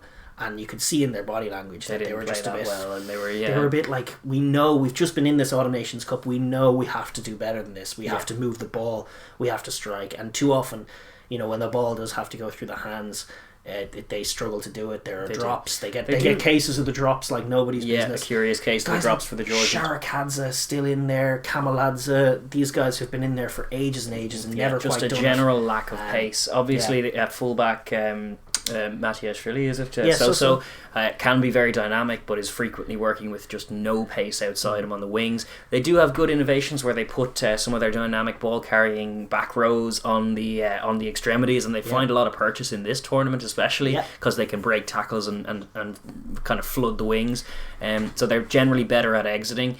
And they need to mix up their kicking game a little because they know that their kicking game is subpar. Awful. Yeah, it's really subpar. Game is they get away with it in this tournament, but it lets them down when they face tier 1 sides because they are correctly working on their offloading game. And I think you saw a couple of occasions in the Nations Cup when they weren't getting absolutely lashed on by the bad weather. They were trying a few offloads. It was a little clunky, but improving. Yeah. And I think that's the try they scored against Ireland was great little offload in the midfield, and then a brilliant line cut by their 13. A lot more of that to be seen. There's a lot more scope for it in this tournament when they're dominant. But I think the encouraging thing about last year is that their reaction to that win in the Grand Slam and coupled with the Autumn Nations performances, they know roughly where the level is that they need to be, so they have pointed things to work on. They still have a very young 10 who's playing regular rugby in the top and tours. a young 9 playing good rugby as well, and he's scored some nice tries for them. I'm trying to remember his name. What's Lobsendadze, and then Tato Absendadze, I think. He's the young 10. They're a good set of halfbacks. The kicking game, as you say, is a key, crucial component because it adds it all together. I mean, you need the power game, you need the dynamism, you need the scrum to be on its blow because that's your strength. But if you're looking at Munster circa 06 or something as the mould of a pack-led physical team, you have one of the best kicking out halves in the world who's kicking them into the right areas. It just doesn't work without it. And even working on that class offloading game and that explosive dynamism in the midfield, that's important. They have to do that. Their offloading hasn't been good enough and their passing hasn't been good enough, but adding the kicking layer on top of that is important as well. And Georgia, they need to they know that their overall mission is to make the leap from tier 2 to tier 1, and it takes a lot of progress, as they well know, having played more games against tier 1 sides in recent times. That making that step up is a key work on for them. It involves improving. I think they are committed to that. They probably will blood some players. I'll be excited to see how they go in this tournament, because as I've said before, in the they are one of 5 teams in world rugby for whom rugby union is their national sport. The others being, I don't know, Wales. Fiji, Wales, New Zealand, and I think Madagascar. The curious case of the Madagascars being there. But there are only 5 teams for whom rugby's their de facto national sport, and Georgia are one of them. So I think they are committed to the idea of, they have the physicality to cope with tier 1 level, but they are lacking in all the other areas, and they are trying to work on getting better at all of them. Hopefully we'll see a bit more of that, and I expect they are they are favourites for this tournament, and they will be looking to kind of another Grand Slam and secure that World Cup position is exactly what their main mission is. But beyond that, building their game and growing their game in advance of the next World Cup. To try and compete with the top sides. But they will have to look over their shoulder a little bit, because there are coming forces behind them, and I think it's to the benefit of the competition now that instead of Romania, who are kind of a lesser Georgia in some very ways, physical themselves, they were the only team that could even remotely kind of deal with Georgia's physicality on any level, and therefore the most competitive when they were the most competitive. But now you have in Spain Los Teros, a very different kind of picture. You have a dynamic, expansive, quick tempo kind of team, less physical in the tight exchanges, will undoubtedly be looking to avoid scrums and even rucks against Georgians. Protracted rucks not a good thing for them, but they get the ball wide. They score pretty nice tries. Their coach has been talking about being inspired by Japan, and using their World Cup success as sort of an impetus and a momentum setter to get their squad excited about the game, because they feel like their attributes in terms of the players they have and the qualities that they have are quite suited to that Japanese style of rugby. 100%. Playing the ball quickly, getting outside bigger teams and scoring tries against them. High tempo. You can see there's examples in South American rugby of the way to do it. I think actually Georgia toured Argentina a few years ago, and Argentina showed a way to beat the Georgians that is all about keeping the tempo high, keeping the rucks few and the tries many. And that's exactly the way you go about it. You don't get into an arm wrestle in Tbilisi with these guys. You try and work it around them. And I think they're well set up to do it. They have some really nice players at fly half. They have Manuel Ordaz, who's been starting for Bayonne again, and it's nice to see 10s in this tournament getting regular top level starting berths in a top couture shirt. Ordaz made his debut earlier this year, coming off the bench in the game against Portugal, and now a starter for Bayonne in a couple of games this year, which is always exciting. Great stuff. Getting guys playing top couture rugby, top division rugby as a starter is a real a boost for a tier 2 side. It is, and it is to our credit. We rail on the top coutures a lot, but this is the thing that they do best in the world, is giving platforms to guys 10s from tier 1, 2 countries like this, tier 2 guys in general, Fijians, Georgians, now Spaniards all getting a chance to play in the top coutures, and that is really a credit to them. And it's good to see Spain coming for us. They haven't always been, but they definitely have a bit of momentum coming into this year's tournament. I mean, the only thing that they are the best team placed to unseat Georgia. They move the ball very well. If they are to beat Georgia, it will be with high tempo and tries. They had the crack at them in Madrid last year. They lost the game, I think, 23 points to 10. which is a typical enough Georgian result, and now this year they do have to go to Tbilisi, which is harder again. It is. It's some long travel and obviously home field advantage for the Georgians, but without crowds you wonder, like, it's not the same thing. No, it's conditions are different. That's the only factor, are just like weather conditions and ambient temperatures. But they'll go they'll go and have a go at it. I mean, they're definitely in a better place. The Belgian game is put behind them, that horrible not qualifying for the last World Cup. Yes, all of that's in the past. Yeah. The last World Cup's in the past, and they've emerged now, I think, firmly as the second best team in this competition, and in a great position to go and qualify automatically for a World Cup. Because you don't need to unseat Georgia to gain automatic qualification, and that is a proper scrap. They do need to mind, just as we said, the ineligible players, because that diddled them out of the last time as well. Like they weren't alone in it, but you need to just field eligible players. I don't even know what's going on with the ineligible players, but for the love of God, stop. I don't want to watch a game and then hear some stuff. I just don't want to follow a whole saga about the tournament finished, this team, this team, this team and this team. Georgia automatically qualified, but this team, and this team all fielded ineligible players at this point, so Russia are going to the World Cup. What? Like, that can't happen again. Don't allow it to. No, please. Let's just have this tournament be about the rugby for once. Yes. Coming in behind Spain, I would say as third seeds going into this. This is kind of an open question because I have actually Romania, who technically finished second after with the 28-0 walkover. So they were in last prior to that walkover. So I have Romania in fourth, and I have Portugal in third. Portugal, we for those who were following our podcast, we did go in. They had a 2-test series against Brazil earlier or last year towards the tail end, which they won comfortably. Playing again similar to Spain, high tempo rugby against Brazil. Kind of like Georgia on a much lesser level. They like a scrum. They're a bit more physical, a little slower tempo, and by God, like, Portugal just took them to the cleaners with accurate, quick play, striking off set piece, striking in the middle of the field, like just looking passing quick. Really well, moving the ball, getting to the extremities, expanding the whole field, doing it with accuracy. At times, like Spain, they can make mistakes. They are nowhere near the complete package, but they're exciting. They're going about it the right way, and they are exciting. They have good skill sets and good speed, and they're Los Lobos, the Wolves. Indeed. They are still behind Spain, and I think that 27-11 defeat they had at the start of the month, wrapping up last year's competition, was revealing of the level. It was very much a flexing of muscle from Spain, and they comfortably had them for two teams that try and play a similar brand that are kind of neighbours as well. There was a class difference there, but there's not an insurmountable one necessarily. They will be targeting again World Cup qualification, the goal for all of these teams. Ultimately, by hook or by crook, they won't complain if they have to go through a repechage and then ultimately end up getting there. That's what the goal is. And the curious tidbit that you brought up, the last time Portugal were in the World Cup was the last time the World Cup was in France. They only got promoted last year. Last year was their first year back in the competition. They were more than competitive. And if they can have a similar step up in this season, they could well be competitive with the likes of Spain and Georgia, and position themselves at least going into next season to be in a position where they could maybe pip Spain if results go their way, and they could get that automatic qualification. Or at the least get themselves into the repechage and give themselves a fighting chance to get in there. So the Los Lobos, not to be underestimated, and another team that play with a bit of flash and a bit of tempo. So it could be a very pretty tournament. They're certainly a welcome addition this year. And then finally, next up we will move on to Romania. Finally, we will put them in fourth, which is probably where they're due. Maybe not, though. I don't know. It's tough to know.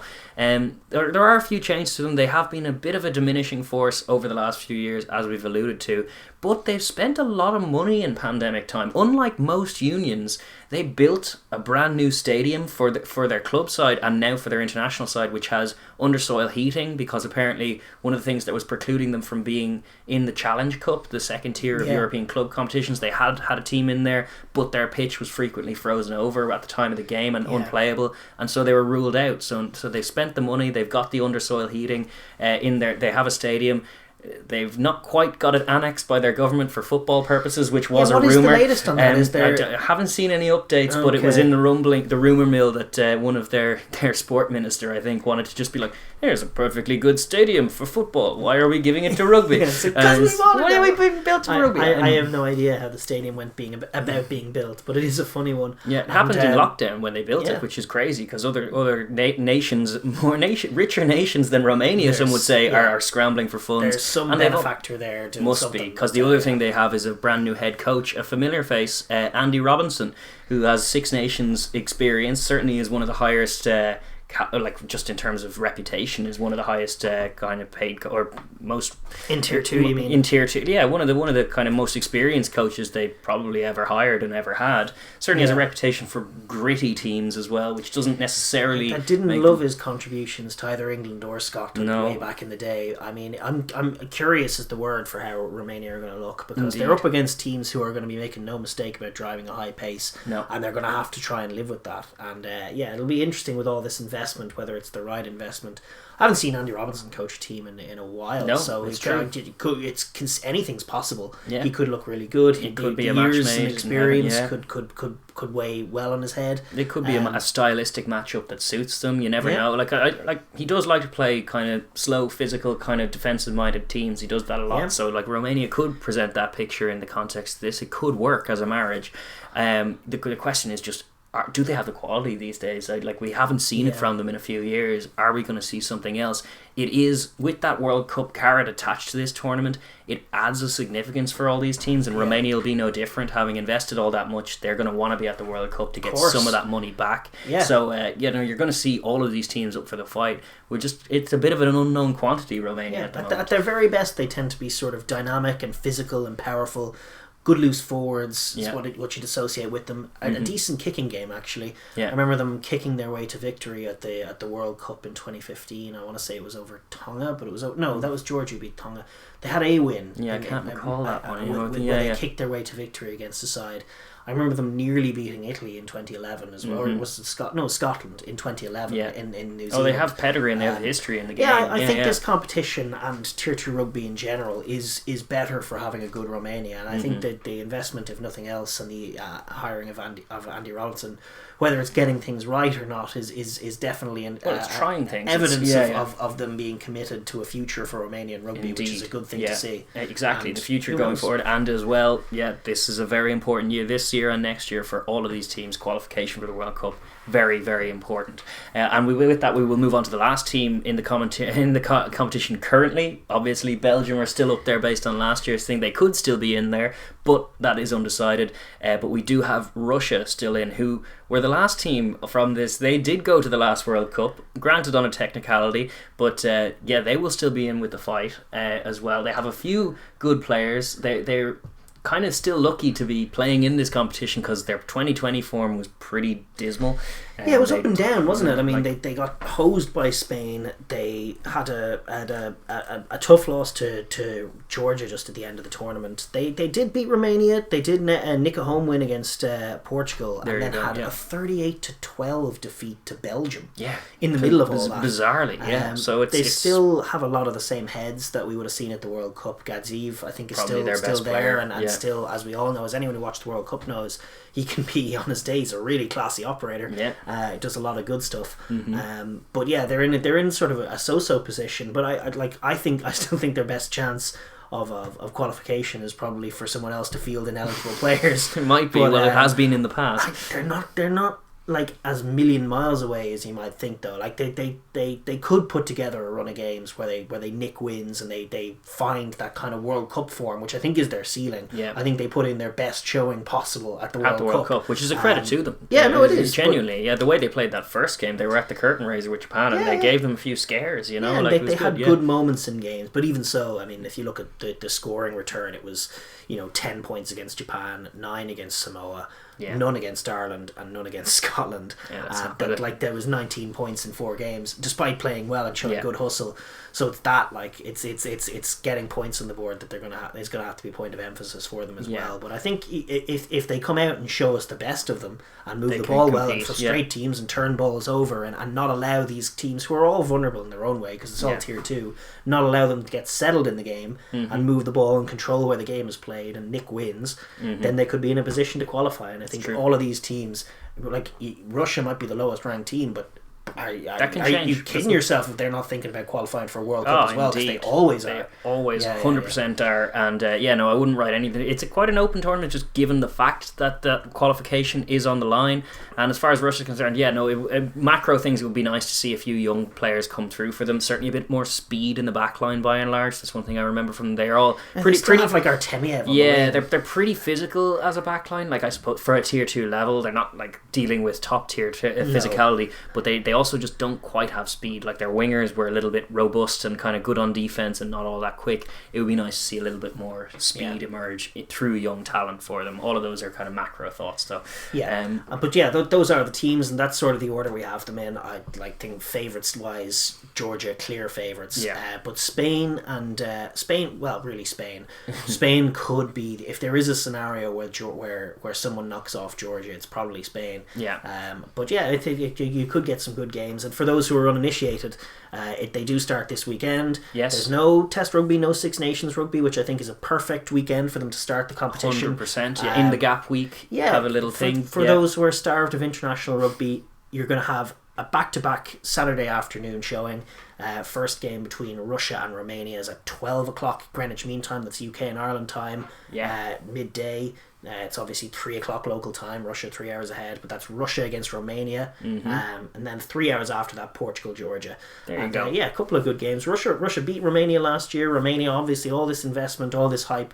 A loss away to Georgia to start the tournament away to Russia to start the tournament is pretty disastrous. Catastrophic. Given the games against Portugal and games against Portugal and Spain and Georgia to come. A loss for either of these teams is going to put them really up against it to qualify for the World Cup straight away. So stakes are high for game 1, and then Portugal v Spain as well. Portugal v Georgia, I should say.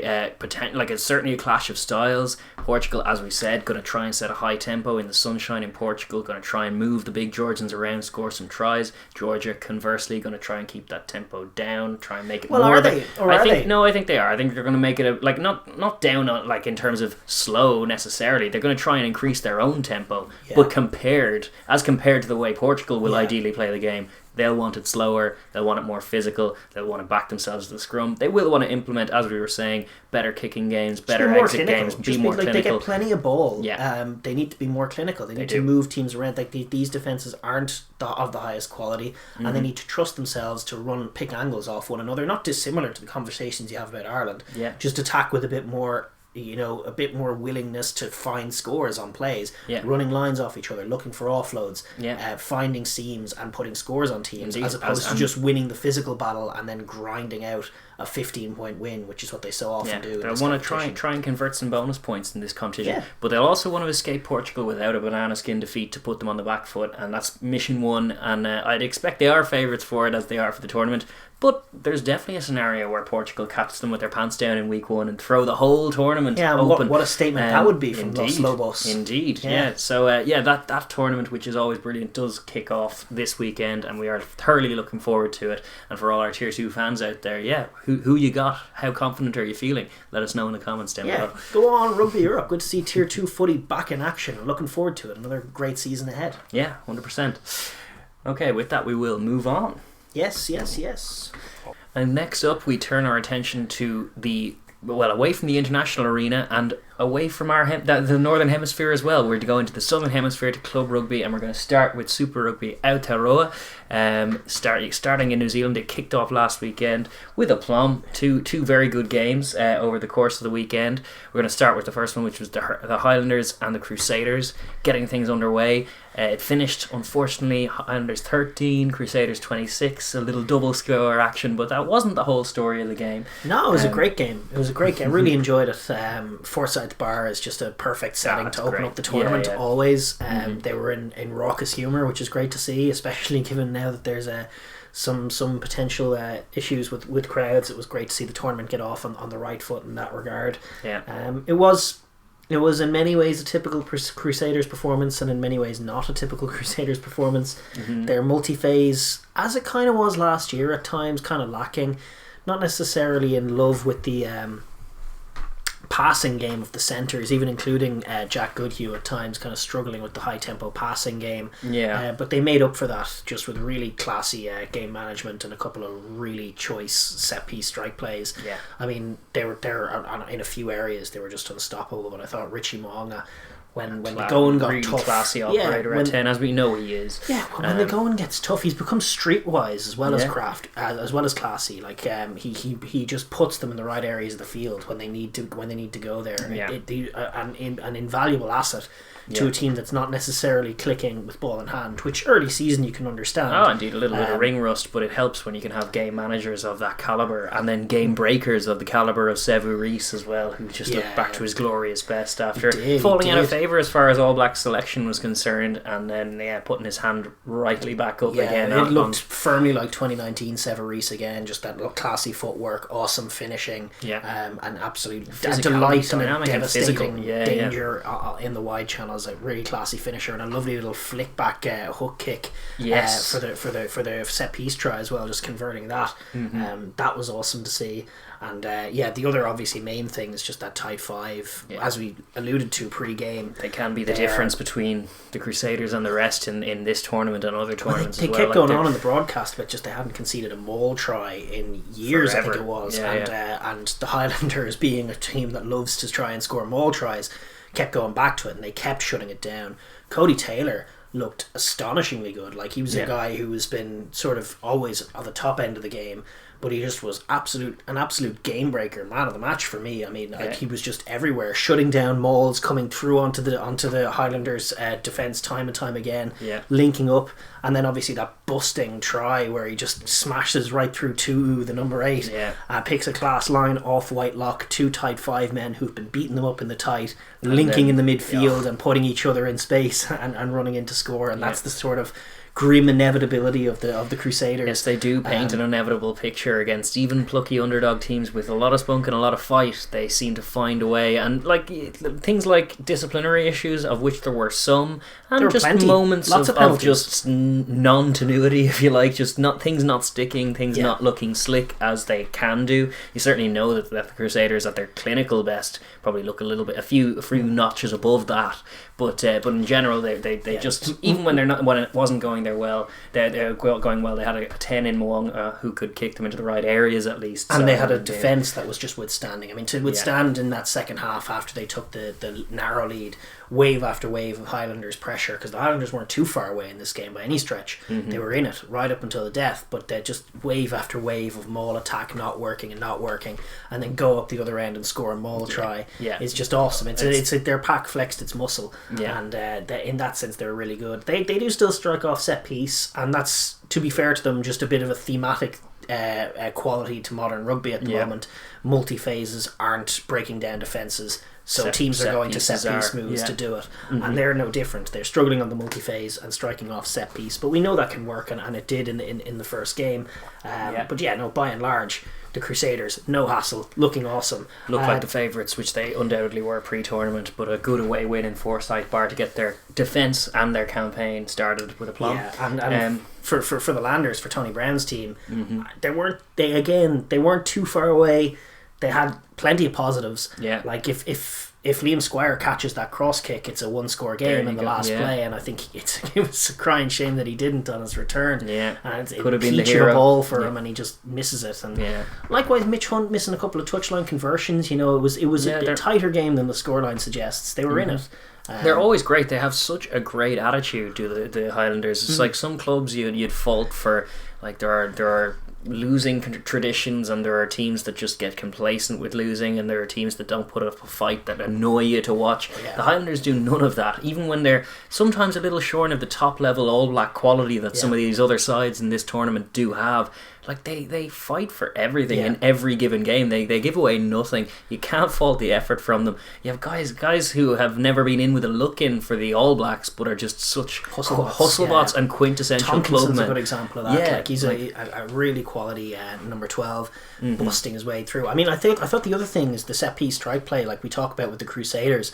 Their 2 tries, great examples of set piece strike play. I thought Nareki, by the way, who for some reason I watched him last year, and for some reason I just got the idea that like decent, but like in this tournament full of top class wingers, he's one of the less impressive. He's not Severis or Caleb Clark. And he comes in and just has a barnstorming game as a former 10 with a sweet left peg and a class passing game, coming in and setting up that Garden Bashop try for offset piece, just cutting a perfect line and picking a beautiful pass, and an example of what Tony Brown is looking to do offset piece. Likewise, the other try, Frizzell, you got 2 picking off the base, running a really good looping arc, and then Aaron Smith passing all the men to give Frizzell the ball one-on-one on the wing.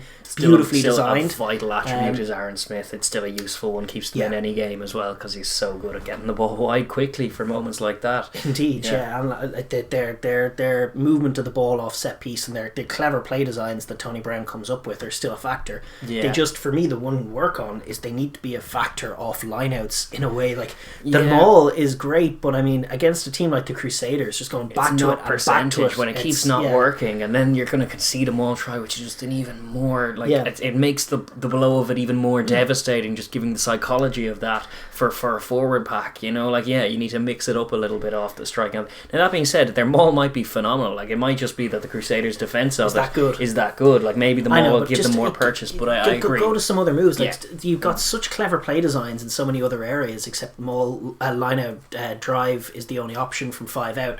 Seems like they should work out some more clever designs than that, and I think if they do that, they're going to be a team that can strike. And I think even just fake mauls, fake the setup if you've gone to it a few things, and like simple variations, but more variations, I guess. Exactly, and that's to work on. I do think the way rugby's going, if it's going to be a game of sort of set piece play, being the primary offensive weapon, they're in a position, I think, with Tony Brown and even Nareki coming in as a distributor. They got nice centres, Punawai and Tompkinson. Like, they can compete if that's the way the games are going to be like. It was unfortunate that this didn't happen for them. Crusaders are the toughest matchup for anybody in this competition. It's true. It's a tough way to start your campaign at home against the Crusaders. But there was enough there that I'm encouraged. I trust Tony Brown to pull out some nice plays as the season goes on. They'll be a factor going forward. And Jimeno to come in as well. Jimeno to join as well. And a little shout out to Jack Regan, the Irish fella as well, who had a good game in parts. Obviously, the tight 5 was not where it was won, and he's in at that row, so he'll bear some of the collective responsibility for that. But besides that, considering he started the game by getting punched in the face or slapped in the face, 4 times by Joe Moody. It's like, welcome to Super Rugby. Here's a near centurion All Black punching you in the face to welcome you to Super Rugby. All right. Yeah. He handled it all right, but I mean, it was all about that game. Was all about the Crusaders tied 5. Sam Whitelock in the wide channels linking up for both of their tries. Just beautiful. He's just so one good. Of the great players. Gotta love Sam Whitelock. But Crusaders back to winning ways and starting the tournament as they finish the last and as they mean to go on, no doubt. Indeed. So fair play to them. And then the other game, which was a bit more ding dong, but the Blues, who had been the kind of heirs apparent, or the ones who looked the best challenge potentially for the Crusaders last year, they flexed their muscles a little bit in the Hurricanes' backyard in the Cake Tin. It finished 31 points to the Blues and 16 to the home side, which is obviously unfortunate start to the campaign for the Canes, but conversely the Blues, they started slowly, but ultimately their physicality, their just sheer toughness, as well as some of their touches, their class, just started to show as the difference between the teams. It was in the second half they did just pull away. They have some beautiful rugby players. They obviously. They had the platform really helped them. The scrum was huge. They were winning all those forward battles. When you're just in a dominant forward position, it makes it easier. It was a lovely bit of meat to start the game after they did work the extremities and a pass didn't stick, and then the Hurricanes throw that kind of chaos ball that bounces up for Papali'i. But it was decent reward for Papali'i's success. He's got a decent try scoring strike rate, but he earns it because he puts in a load of work. He's probably the unsung hero of that pack with Akira Ioane and Satutu and Tui Pilato. Yeah. But Nepo Lalala, who's a guy I haven't rated, coming in and starting at tight head and then dominating the scrum. Yeah, and then that's something he needed for his confidence after the Tri-Nations and some of the debacles they're in. He comes into the Blues, dominates the scrum, and then they can bring on Tuinuka Wafe and Tuanga Fasi off the bench. And it just becomes a too much nightmarish for the physical Canes. matchup, Yeah. and they end up working some lovely scores. It was clunky in the first half. They were dominating up front pretty much throughout, and yet they conceded, after scoring that lucky try, I think they conceded 11 consecutive points. Yeah, that's not good. A couple of penalties, a bit like the Crusaders, just some sloppy play, Start some of sloppy season discipline. sloppiness, And then they did, once their physicality ramped up, they did kick on and put together a very competent showing. I think that one of the guys really impressing me is Aotearoa Black. He was impressive last year when Bowden was at 15 with him, and we were kind of I don't know, the kind of way to disparage some of that was, and it was some of the chat was just, Bowden at 15, any 10's going to be looking good. But now they don't got Bowden at 15, and he still looks bloody good. The pump fake for that try. For Parafetta's try. Yeah, the little timing of that, it wasn't a difficult thing to do, but he just timed it perfectly. Even the cross kick to Caleb Clark, just on a dime. Yeah, no, and he's got classy skills, he's a good reader of the game, he plays with a lot of confidence. He does. There is the caveat that he plays behind a pack that's winning. Always a caveat. His instincts look great. I think he's got All Black potential. He really do. He looks very, very good. Backup, Moanga was brilliant as well, but in terms of 10s, Aotearoa Black looking very, very good, and still guys like Caleb Clark looking at very Clark, dynamic, and Rico taking tries. Rico Ioane taking his try very, very well. Yeah. And no, you can't just give Rico that much space, and Jordy Barrett, conversely, you have to put him down.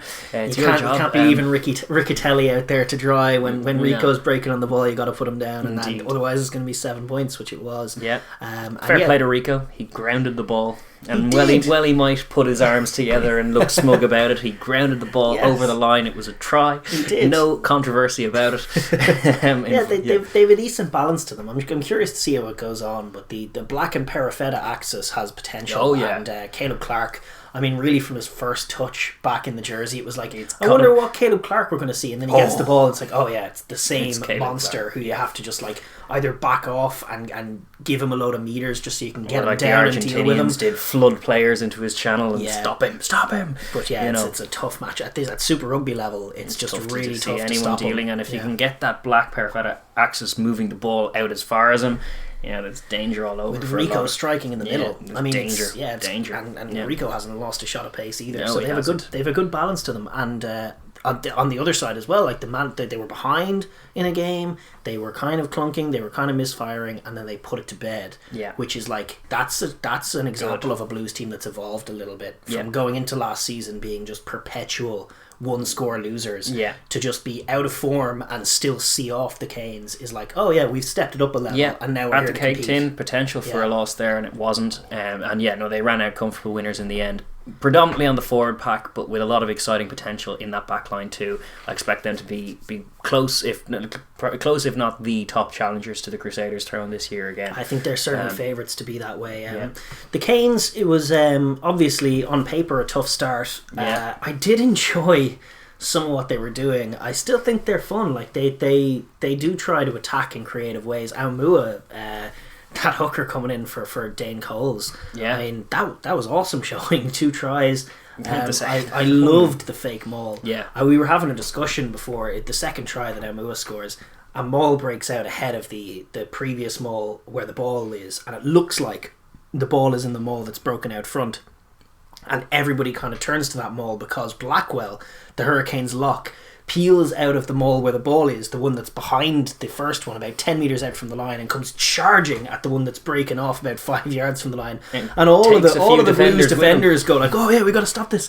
And then Aumua comes rushing out of that maul into the open space and takes just a great try. It looked like a college NFL, college football kind of trick play, and it completely just fools them hook, line and sinker. And Blackwell is either a genius who sells it so well that he just makes the score, or it was just a complete fluke and the ball broke out and he was convinced that the ball was over there and came charging and inadvertently created a try. Either way, it's just great. I thought it was a really fun score. And it was fantastic to not hear the whistle blow, to not see a score chalked off, and to not hear the words crossing. Yeah, no, get out of here. And it was never crossing. It was miles away from the ball. It was just hilarious. Yeah. And it looked like nobody was the wiser, but if Blackwell sold that, he's a genius. Yeah. And but it was a classy score, and likewise the other try, it was good to see like Mape getting an offload away, brilliant, busting a line, and then leaving up. It does his All Black credentials no harm, because that's been his key drawback, was the lack of distribution. It's good to see him using his physicality and working in small floats. They're still wise enough to know, with their tight five situation, that they have to move the ball around, that they have to be speedy,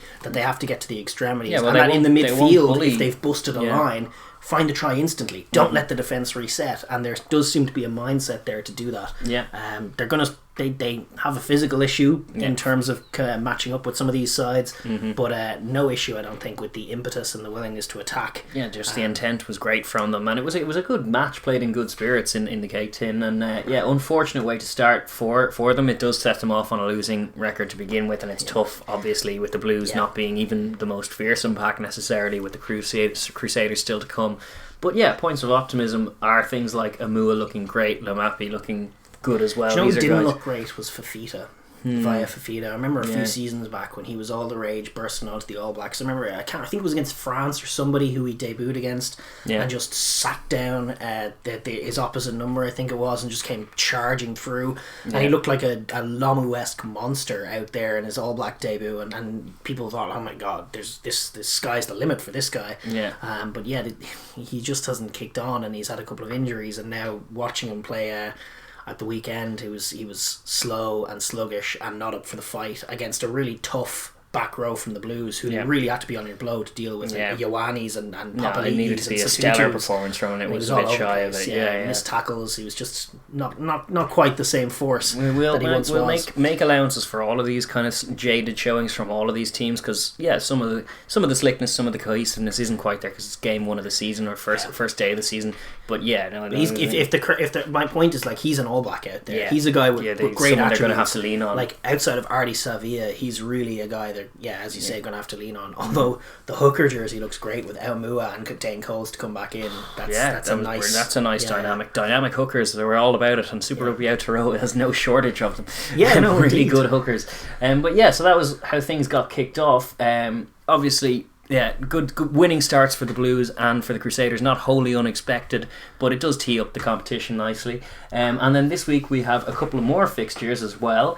There's the Friday game, which will be taking place between the Chiefs and the Highlanders. Chiefs taking to the field for the first time this season, looking to do better than their 0-8 record of coming from last year, which they can scarcely do worse than that. Indeed. And the Highlanders, at home against the Highlanders, it's one of the games they will be targeting as far as maybe notching that off. Because no game in Super Rugby Aotearoa is going to be easy, and every win is an earned one. So they're like, it's not easy, but it's as easy as it gets. And if you're going to compete at home, you're going to have to put something on.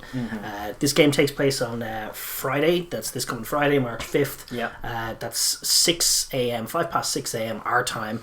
7:05 local time in the evening. That's right, and that's in Waikato Stadium in Hamilton. Now there are, unfortunately, and it's not something we've been able to say about Super Rugby Aotearoa yet, there are COVID issues. There's COVID issues on a macro scale for the Blues, because the Auckland, I think, is the place where they had cases, and that's in total lockdown. So actually the Blues, rather wisely, after being in Wellington, have decided, I think they've gone to either Waikato or somewhere, whoever they're playing away next. They're not playing in Eden Park next. They've just gone. They haven't gone back to elsewhere. They haven't gone back to Auckland. Which makes a lot of sense. I think that's wise, but it does disrupt things. And unfortunately, this game will not have crowds at it. It remains to be seen whether the next one will, but this one will not. Which is a shame. But I mean, hopefully they make the best of it anyway. I do like New Zealand have been pretty wise in terms of their reaction. Is it karmic punishment for the cowbells? Maybe. Ding, ding, ding, ding, ding. The sound of the Chiefs game. You just have to imagine the bells, or maybe just put the bells on the PA, drown everything out. We have to have fake bell noise pumped into the got a fever. to the Chiefs only game. Prescriptions, more cowbell, you know. Yeah, listen, this is the first outing for the Chiefs, and they'll need to look somewhat better than they did last season, more convincing, because they were convincingly worse than all the other teams last year, and it wasn't even really that close. No, they looked slighter. They were a complete mess under Warren Gatland. They didn't really know what they were. No. They have in the off season gotten rid of Warren Gatland, which could be fine, could be okay with them. He can go off and try and plot a plan to beat the Springboks while they go back to playing awesome attacking rugby. I'm delighted to see we have the squads for the first game. Damien McKenzie backed at fullback, good, which is great to see. Bryn Gatland has come into the team. He's going to slot in. He actually kicked the winning kick in this year's fixture last year, except for the Highlanders. There you go. But he's in a Chiefs jersey this time. We're going to try another Gatland to lean on this time. Maybe the Waikato fans are sick of Gatlands everywhere, but no, there's potential for him as a 10 to link with McKenzie, and it allows McKenzie to play as is right and proper in his proper jersey of 15. What would have been a disaster for them, and just going backwards, was to see by necessity McKenzie have to line out at 10 every week and just know it's not right. He's a fine kicker of a ball, and he's a good passer of a ball, and that all makes sense. He's their best player. You want to get him on the ball, but he's actually what he is really and truly elite. Strike runner in space. Yeah, broken field running, and you just get more opportunities and more space to do that from fullback, and it's where he flourishes. Yeah. So to see him in there is great. To see him linking with the likes of Wainui, who they've pushed into 13 to link with Anton Leonard-Brown. And then they've got Jonah Lowe and Nanai Satoro on the wings, who are, fine wingers. But I would have said the same about Nareki last week, and he comes in and puts in a barnstorming showing. So there's always potential for these wingers fine to wingers be that would probably walk into an Ireland international team. That kind of fine winger. That's true. They still have Tupou Vai in the second row. Sam Kane, Brad Weber at 9. Young lad Finau getting a start at 6 is supposed to be really class. Under 20s lad who was really, really good. Right. Taukiaho, the hooker's okay. They tend to be a little slighter, but Tupou Vai ballooned into the All Blacks. Maybe Finau does something similar. You've got Sam Kane. You could see it potentially being a season where they can compete if all of those things go right. It would be nice on a the presence of Sam Kane last year versus some of the fixtures he missed out. It was night and day in terms of just the intent in the performance, and those tended to be the ones that, albeit the results didn't go their way, but they were more competitive with him on the pitch, as he's All Black captain. He's a big leader for them, especially in a pack that's kind of used to having a Brodie Retallick a few seasons ago and all of this stuff. They're missing all of that. But they need to be quick. They need to be quick, and they need to be better off broken field as well. Highlanders are going to bring that strike play. They're going to bring those set piece strike plays, but they're not the best team off the multi phase.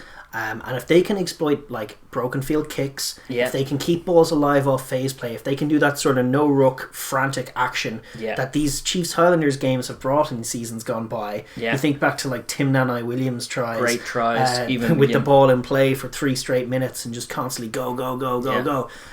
That's the kind of rugby that draws us all to the Chiefs, and it's what we want to see from them. And I think is what fans in Waikato want to see as well. It's the way they want to be playing. Certainly from an Anton Leonard-Brown point of view, they don't want to see him crashing it up on a kind of narrow Jamie Roberts-esque line for the whole season long. They'd rather see him linking with the wide men and being a bit more dynamic. Which we know he's good at. It'd be better for his game if Clayton McMillan gets away from that. Absolutely lost under the Gatland setup. He was hitting that line diligently, as I'm sure he had been all week, but it didn't look like any of them were convinced that was the right thing for him to do, and himself included, and it didn't yield the scores that they would have wanted. So hopefully we see a bit more razzle-dazzle, as you say, a few more rough lighting, well-timed passes, and just some tries from the Chiefs. That's what you want to see. Picking line breaks. The best Chiefs teams were lethal once the line break happened, picking support lines, finishing tries, tiring defences out with energy and speed and tempo and keeping the ball alive. When your best player and most potent attacking threat is Damien McKenzie, that's exactly how you should be playing. Exactly. And we don't know much about Clayton McLaughlan,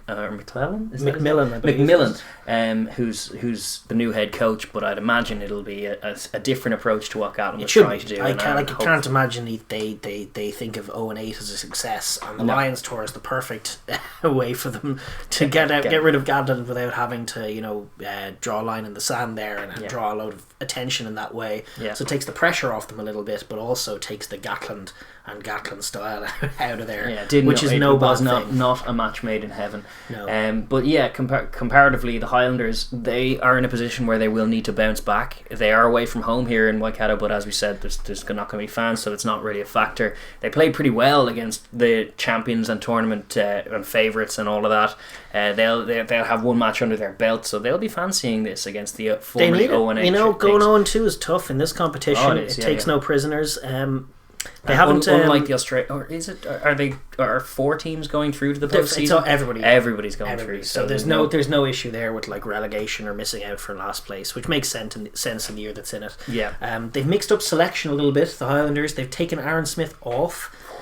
For this lad, Folau Fakatava, who there's a lot of hype about, right? And I maybe harshly, I'm just thinking, I watched the Highlanders compete for 60 odd minutes, looking good. Then they took Aaron Smith off and brought this lad Fakatava on, and they looked worse. They didn't have that zip. They didn't have. They didn't have. He is arguably the best scrum half in the world. He is a truly elite. Smith is a truly elite operator, and it is a risk to take him out of a starting team. Now that said, it's a risk they can rectify if they are lacking for something. They can bring him on as early as they like. Yeah, they want to give Fakatava a look in a game that they think they can win, maybe without Aaron Smith. Yeah. But it's a gamble. It is. The other thing that they've done is bring on Josh Ioane, who was in the extended All Blacks side, back in at 10, and move Mitch Hunt to fullback. There you go. So now you got Nareki, who used to play 10 once upon a year and can pass the ball really well despite being an awesome strike runner and has a left peg. You got Mitch Hunt. You got Josh Ioane, and then you have really good solid centres in Tompkinson and Punavai. So when you look at that, you look at a backline that Tony Brown can look to as a backline that can all be trusted to do their jobs and make the holes he designs. Yeah, and you saw seeds of it in the game against the Crusaders, and now it's a week deeper. There's more training time. We trust Tony Brown has a vision and is trying to implement something. It'll be curious to see how they kick on. Yeah, I think they'll win this one. Yeah, I think so too. I think they're just a little bit better than the Chiefs at the moment. But that being said, I would love to see a return to fantastic, flamboyant Chiefs rugby. Yeah. That would be a good thing to reintroduce with the advent now of Aotearoa. Exeter have become the best Chiefs side in rugby, and they've done it uglier than the Chiefs used to do it. So they need to take their mantra back as the best Chiefs side out there. Indeed. And go and put on to some razzle-dazzle rugby. But I think I'm going to back Tony Brown's Highlanders more often than not this year, last week's result notwithstanding. I see promise. Yes, indeed. Yeah, no, promise from both teams. It would be good. It's definitely a good contest for week 2 to get things underway. And the other contest comes on Sunday, actually. No Saturday game this week, but it's March 7th. They moved this game. This is what it's up on Sunday afternoon now in Kiwi time.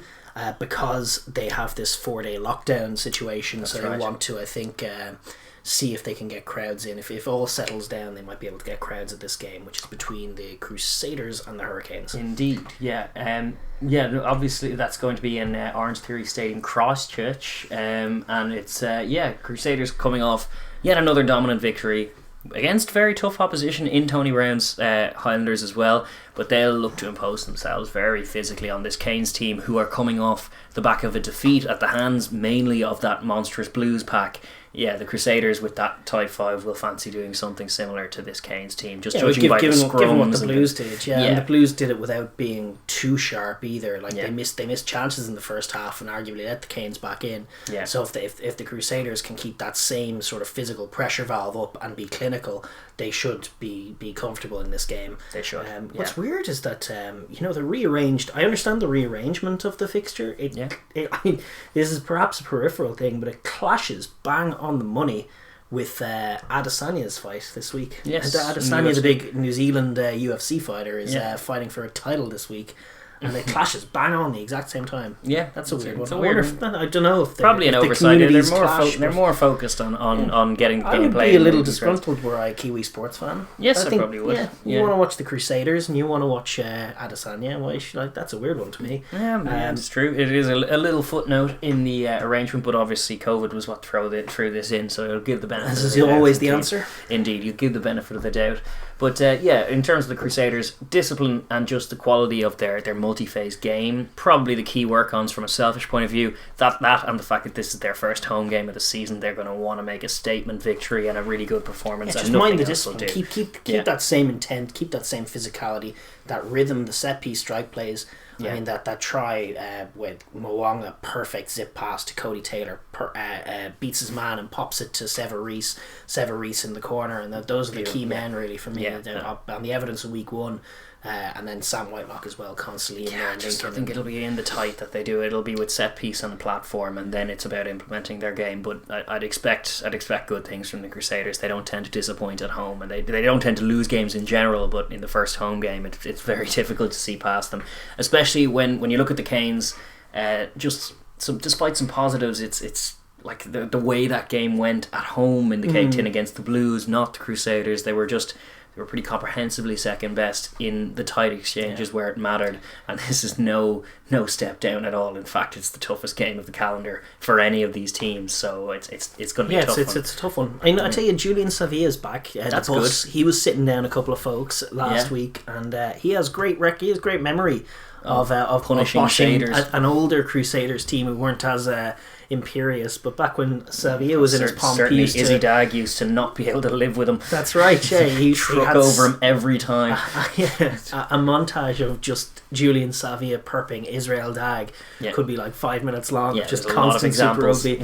But an inspired performance from the likes of him is what it's going to take. Like Nyanina Mape the same. Mixing some midfield power where the Crusaders, in my mind, are not as strong. Like Goodhue, he's obviously class and has at his best. He's a very fine player, but I didn't love his form last year, and I didn't love his performance last week. I think like Lemape down his channel, just threatening. See, are they willing to win those your collisions? Big attributes? Lemape is a big collision-winning attribute. That's where the point of contact has to be. You see, it has to be Lemape, it has to be Savia, it has to be in the wide channels, but then it can be physical out there. You can actually have better matchups, but you're not going to win the collisions up against that ferocious pack, so you got to move them around. But putting guys like Aumua, who has pace, in a Dane Coles' slot out which wide, they are doing. Where they can find soft shoulders and he can find offloads or just find tries. He has good wheels and good physicality. They're going to have to use all their weapons. They're going to need some of their other guys to really step up and have a great performance to even compete. But I think the likely outcome is probably a comfortable Crusaders win. True enough. Listen, I think that wraps up Super Rugby Aotearoa fairly smoothly. That was it's a fantastic competition, so we probably spent a bit of time on it, but I do enjoy it. I am into it, and it's the best club competition out there, so it's just a thrill to have it back. It is 2 great rugby. games last week, 2 more coming this week. That's right. And with that, we will move across the Tasman, as we do, to Australia, where Super Rugby AU is also taking place. It's in week 3 now, having had week 2 last week, and we're just going to look back on some of the games from last week. Started with a very, very tight game, a surprising one from the Reds, 23-21 win, a scrappy-do win with Tamua missing a kick to win it at the death as well. That's right. From a Rebels point of view, it's definitely one that got away. From the Reds point of view, though, it's disappointing showing from them and a worrying sign. They were sloppy at Suncorp. It's not like them, and they were ill-disciplined, gave away loads of penalties. Guys like Taniela Tupou looked off his pace and was giving away a couple of penalties in a Toji-esque fashion. He was trying to make plays, and he had occasional dynamic moments, but by and large he was just looking. penalty count was creeping up and costing and then obviously his team. The red card from the backup tight head who came on for him was no good either. No, not good. Fotuaika, I think his name is. He gave away just another egregious Xander Fagerson tribute style red card. You're just shouldering him in the head. You're not allowed to do that. Keep your feet in the ruck for one thing, because the other thing that I hate about all of those collisions that have happened this year is that every time the players just flopped into the ruck anyway. So it's like it's a penalty even if you don't hit him on the head. So keep your feet, but also don't hit him on the head. Of course. It was a madness, and it was a good call from the ref to just send him off. But it was they were just completely whistled out of it, giving penalties away constantly. Didn't concede a try. We're just seeing the points chipped away from them time after time, and not really getting much off by way of riposte on offense. That said, when they did settle down and they did stop giving away penalties to some extent, they showed a little a couple of tries for there, Maffey the hooker. And that was enough to see it home just by the skin of their teeth. But they found a couple of tries, were composed, were probably the better team if they just limited their discipline. But they used their get out of jail free card very early in the competition as far as that's concerned, because it was a proper scare. Some championship credentials as well. It wasn't a good performance, but to win that game, to come back from behind and find the winning score is big for them, especially with 14 men at the time. Like they could easily have let it go away from them. The Rebels, they kick their goals. They look well coached. They look a difficult side to beat, perhaps at times. They certainly look better than they had been in years gone by. It's before the Rebels used to be whipping boys. They definitely look a bit more competent than that. And I think the general level of Aussie club rugby has raised this year when you consider where the Western Force were last year, just kind of thrust in there without kind of a real fighting chance given the calibre of some of their players. They've got a load of recruits and they look like they're ready to compete. And now similarly, the Rebels putting it up to the Reds in Suncorp, that's a good thing for the broader tournament. It's just it's disappointing that they let that one get away. They really did in more ways. Try. I mean, they were given loads of ins and loads of chances to build a score, which they did, kicking 3-pointers and 3-pointers and 3-pointers. But there were just one or two, particularly the one I think I was about 68 minutes with about less than 15 to go, maybe even around 10 to go. They kicked one to make it a 5-point game. Breaking, as we know on this podcast, I'm sure there's different adages for it, but we call it the France 07 rule. You can call it what you like. It's a general kind of principle that we think is true in rugby. When you're ahead by less than a 3-point score and you're in the dying minutes and you get an opportunity to kick a 3-pointer, it tends to be not the right decision to kick that 3-pointer. It works out more often if you go to the corner, control the game, try and find the winning try to kill the game, and elsewhere just be down in the opposition half, rather than kicking 3 points and giving your opposition a chance to score a try with however many minutes left. This is kind of on the fringes as far as breaking the rule, because the reason we call it the France 07 rule is because Ireland broke it. It cost them a Grand Slam by kicking a 3-pointer. It was on 77 minutes. It was a 1-point game, turned it into a 4-point game, and then didn't regather the kick-off. France attacked for 2 consecutive minutes, and then Vincent Clerc went over, and that's the end of the game and the end of the Grand Slam. Because you gave France a chance to attack a 1-score game, thinking that your 3-pointer would be enough. It's naive and wrong. And they broke that rule. They also they didn't score try. They scored 21 points. I know if Tamua gets that, they win the game. But you're really riding your luck if you want to win a game with 3-pointers. At 24 points worth of 3-pointers is it's reflective of the Reds and their crazy ill discipline. At a certain point, they're right to chip over a lot of those 3-pointers, but breaking that rule is no good. They needed to do exactly what they did, build that score, and then in one clutch moment, probably that penalty with 10 to go after the red card, go to the corner, put it on them, find the try, win the game. They didn't. They kept it in the balance by kicking the 3-pointers. Kept it close despite their constant being given of penalties. They kept the game close, and the Reds were able to sneak it. That's as good as their game management can be, as a kind of a well coached side without necessarily the razzle dazzle talent. That is indicative of a side not being streetwise enough. And also Tamua not kicking that kick when it came down to it for the win as well. As much as he kicked well and kicked a lot of good kicks, kicked a lot of goals, but in a similar to what we were criticising Elton Yankees for in the Super Rugby Unlocked, where it's you kicked all the goals until there was a clutch one to win the game in the last 10 minutes, and then you missed it. And it's that's not what you want from a clutch 10 who's going to kick your goals. The funny thing is that the other option for them, Reece Hodge, was making a name for himself doing exactly that. Indeed, last year, nailing the crucial kick. That's not a good precedent to set. Comfort each other. So it's an unfortunate one for the Rebels, but a really good game. It's good to see competitive games between these sides. It wasn't the blowout that many were expecting. Very whistly, though, to be honest.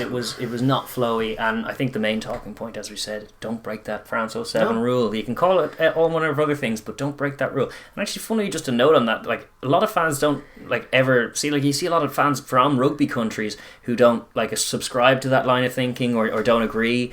But one of the things I like watching Americans who are sports fans but not rugby fans, and YouTube guys watching rugby, it's one thing they do understand. I've seen one of them make exactly that point as they're watching a highlight thing and they kick a 3-pointer and going I don't understand that call. There's only 3 minutes left on the clock. Surely you go down and try and hold the thing and kill the clock you do in NFL a lot of the time. Exactly, it's a different thing. In the NFL, it's exactly that. It's do you give whoever it is, Aaron Rodgers, 2 minutes with the ball because he's going to go and score a touchdown, yada yada yada.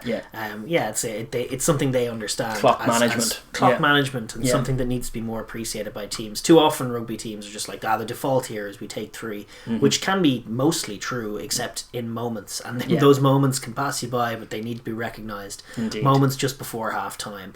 Moments, as you say, where it's still a 1-score game if this goes over, and you're giving this good team a chance. One this drive favourite to kill team, you. a drive to kill you is exactly right. And so you have to be careful doing that. And I think that's just where the Rebels fell down at the weekend. Yeah, crucial. You hate to see it. You hate to see teams breaking that rule. You too.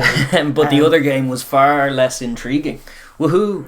The Brumbies, who were the tournament favourites going in and looked very good in week 1, were up against the Waratahs, who have been one of the better teams in season gone by. Certainly when you listen to Aussie commentators, they really want the Taz to be really good, but they're really not, and it finished 61-10, which was about right. Maul tries. Lovely maul tries. Lots of maul tries. The Brumbies score maul tries. It's a stalwart of the Brumbies play, no question. I actually think the Brumbies do look really good. I think that's definitely a contributing factor to what's going on. I think one of the intriguing questions as the season goes on into the postseason, when the Kiwi teams are competing, is, can the Crusaders' record of never conceding a maul try run into the Brumbies' record of always scoring a maul try? I think it's potential that this Brumbies team, we do have to wait until the end of this tournament to see a team compete with the Brumbies.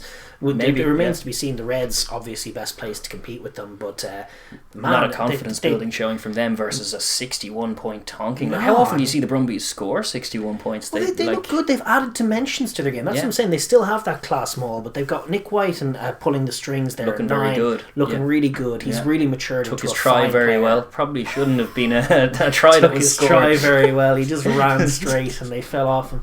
We're doing the Brumbies' point of view. I know. In which case he took it very well. He did. He didn't if you're a Waratah. No, I know, but the balance of the team is good. Valentini and Samu in that back row are really class. They've got obviously Lolosio, a big find at 10. Obviously a class tight 5, and then the centres are exciting. Simone for me is looking really more good. and more shoe-in-y for the Wallabies every week, throwing passes now as well as carrying really well, linking nicely with Iki Tau.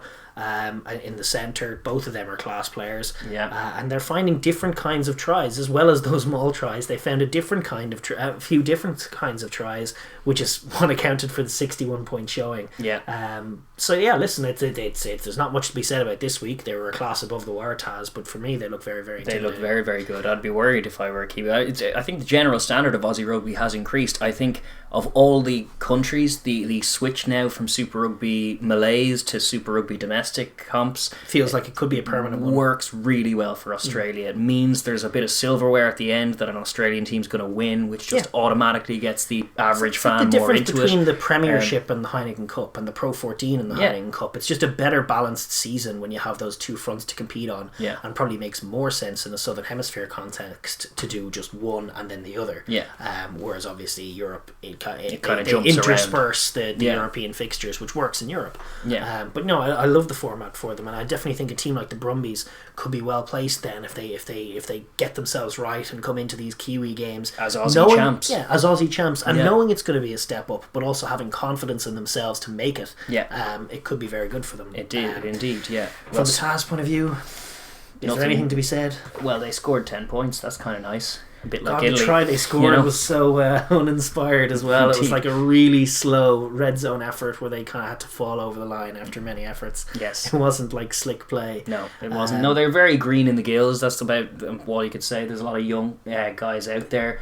They are lacking the physicality to compete, certainly with the Brumbies, who are a few rungs above them, as was evident in it.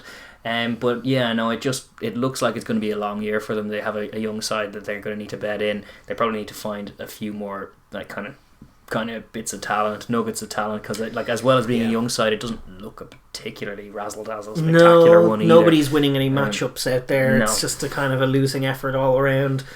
Round the board losing. I mean, their Brumbies is the toughest matchup of the year. That's the only thing you can say. This is the biggest matchup in the competition. Best team against the worst team at home. Away from it, So I mean, there wasn't much to be said for the Taz. They got blown away. Hopefully they can bounce back. Indeed, but going 0-2 leaves their title chances slim slim to none are the Already, only ones left, and Well, actually just a matter of it. Slim just kind of left with that one. So, with that we look ahead to other games, because the Taz will have to bounce back fairly quick, smart, because they have, conversely, as opposed to the toughest fixture of the calendar away in the Brumbies, arguably the easiest one they will face, where they are at home hosting the Western Force. So this is one they'll have to be targeting. It's on a Friday, again, Friday 5th of March, 7:45 in the evening local time. That's 8:45 GMT. That's early in the morning for us. Bankwest Stadium in Sydney. And yeah, it's a huge game for both sides, because, as I said, it's the easiest in theory for both of them to target for a win this year. Yeah, I mean, from a Taz point of view, they got a win. They're 0-2, and the Force are 0-1, so it's not as critical. But a loss to the Taz, especially after the Taz looked so abysmal, would be pretty detrimental to their chances. I'd be optimistic of the Force going into this one. Just the sheer differences in the showings against the Brumbies. I mean, I know the Force were at home, but the Brumbies weren't quite as week 1 versus week 2. They actually defended some good attack from the Brumbies. Stopped the Brumbies from scoring some tries. That's something they did. And spent a lot of time in the red zone, where the Taz defences looked so soft, and the Brumbies is obviously really strong. And they have a few international calibre guys to run into them. Yeah, they've brought Cabelli back in as a starter. That's good news. Good to see. Curran Drani can only get better, because he wasn't very good the last day, and we know his quality. Rob Kearney, I've enjoyed always. Yes, I think he was great last time out, and hopefully his body holds up and he can keep putting in class showings, diffusing bombs, putting them in the right areas of the field, trying those 50-22 kicks. We're still waiting. I would love to see him nail a 50-22, just selfishly. If he gets the first of the season, it's going to be just fantastic. Fantastic. That's the best thing that could happen from this game, is Rob Kearney nailing a 50-22. Isn't it? Or a 22-50, either or. Just beautiful kicking games. Yeah, they've also got Jake McIntyre in at 10 over John O'Lance. There you go. It's probably improvement as well. It's probably past time. John O'Lance was part of that. He was a fulcrum in that team last season that went 0-8, and we're not competing. On paper, it's a stronger team. The halfback change is no harm at all. No. Cabelli, as we know, was a massive improvement. As well, so I think I back the Force in this one. For the Taz, obviously it's a home fixture. It's against a disjointed and somewhat blunt opposition, and therefore presents a huge chance to find some momentum before it's too late. It's a vital chance they have to take. If they don't take this, it's a long ass season. Curtains of losing games, because I mean, what is it? It's a 8-game season. You can't go 0-3 in an 8-game season. You cannot. Well, you can, but you shouldn't. I suppose there's semi-finals at the end of it, so this game has that factor. Yes, going for it as that's well. true. There are only 5 teams, and there's a semi-final, so this just could be decisive. This could be decisive in that regard. So there's definitely stakes for both. It's a good game. I'm excited for it. I'm going to stick with the Force as well, just because I think on paper they have a bit more quality than them this year. I don't see the quality on paper when I'm reading through the Force team or through the Taz team, whereas I do for the Force. Not seeing it on the field, and I'm not seeing it on the pitch either as well. That's what I'm going to say happens in that one, but willing to be surprised. The other game, which features table-topping Brumbies versus the fresh from disappointment Melbourne Rebels, that's going to be on Saturday, March 6th. That's 7:50 local time, as in 10 to 8 in the evening, and 8:50, so 10 to 9 in the morning GMT. That's in Geo Stadium in Canberra. So the back home showings for the Brumbies. Brumbies will be home against the Rebels. They look imperious, fresh from scoring 61 points. Very tough, especially given the manner of the loss and how that could wear on a side like the Rebels. I find it difficult to see this going any other way than the Brumbies kicking on. No, I agree. I think as impressive as that Rebels showing was, it was equally unimpressive in my mind, because they didn't score a try against a team that were just letting them in with penalty after penalty. Penalties, and you couldn't get a try against them. So from that point of view, it's probably disappointing. And I just think the Brumbies actually look intimidatingly good. I think they actually look way better than the Reds, which is crazy. Like going into the season, I was like, maybe the Reds, look on the basis of last year, they're building nicely. But this Brumbies team just looks really, really good. Really well balanced. As we've always known, they had the physicality and the pack to kind of compete with the more international challenges of Super Rugby. and to really swat aside a lot of the softer packs in Super Rugby. And now they have a really nice 10, really nice halfbacks, really nice, great backline. They're great centres and class halfbacks. A young 10 with an experienced 9 in the form of his life is and just a few awesome. Caps under his belt as well. It's all good news for the Brumbies, and that could mean all bad news for the Rebels this week, because they're away, they're in Canberra, they're coming off the back of what has to be a very disappointing, not showing, but result. And then obviously with the try thing, you look back on, damn, it's one that they're reeling from in terms of damn, and now they have to face the champs at home. That's no good. No, indeed. So I think I like the Brumbies in that one as well. I do too. So with that, I guess we have nothing else to say. That is Australian rugby. That is Super Rugby.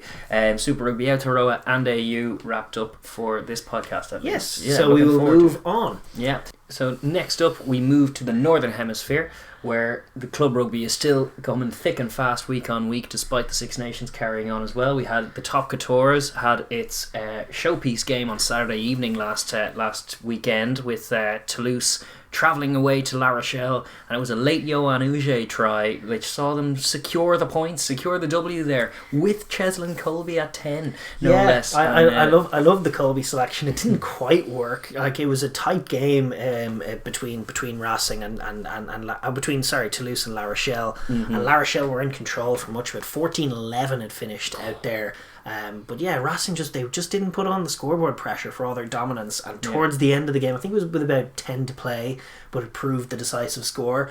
Yoann Uche goes in, and you could just feel how big a moment it was, because in spite of the fact that both are still in grand position in the table, there was a huge body language discrepancy. Huge went over and all the team went mental, all the sideline coaches went mental. They were jumping up and down. They stole a win out in La Rochelle, and when the full-time whistle blew, after La Rochelle couldn't get back into it, then couldn't overcome that 3-point deficit, they looked a bit deflated, a bit dejected. It's a tough test, and it's one that they lost, and it's a home loss, which is never good in the Top Couture. It stings them tough. One of the things that Rog has worked in so well is making the away performances, getting wins away from home, and they've added that to their home form. So then to get stung at home kind of feels like they're almost losing sight of who they are and what they want to be. No, it's tough, and it means that Toulouse now take the top spot as their just reward for a very good win away in one of the tougher fixtures they will have all season long. So very, very good result for them, and it puts them at the top of the table as it stands. Rog has some work to do with the La Rochelle boys, but the Top Couture is a big crucial game played out in the weekend, and a changing of the guard at the top with Toulouse during the Six Nations getting back on top of the table. And that's just intimidating. Very impressive considering how many Toulouse guys are involved in that France setup. And then in the Pro 14, more domestic stuff for us. The big game this weekend coming is between Leinster and Ulster. The intrigue there is that Leinster currently hold a 6-point lead over Ulster, and with the condensed format, there's only one team from their conference that's going to go through. So a win would absolutely seal Leinster's place in the final. Signed, sealed, delivered, nothing much more to do. For Ulster, this is absolutely cup final mode, because nothing short of a win, and ideally a bonus point win, will put them in a position to even be within a chance of playing postseason footy. And with them out of Europe as it stands as well, this is their biggest game of the season, and a win is exactly what they need and all they can hope for. So that is definitely a big marquee match. Munster can also seal their place technically with a victory over Connacht. They're playing on Friday night as well, so big games in the Interpros in terms of Irish intrigue. There's little else intriguing going on just because of the condensed format. It's going to be decided between those Interpros, and it's likely that the ones in pole position are Leinster and Munster at the moment. Ulster, with a big win in Ravenhill, could throw that spanner in the works and make it tighter in that conference with Leinster. So that's an intriguing one. We will actually be guesting on Brandon Smith Rugby, so that's BS Rugby on YouTube. We're actually going to be talking a little bit more in depth on the Pro 14, on the two Interpro games which are of such consequence this weekend.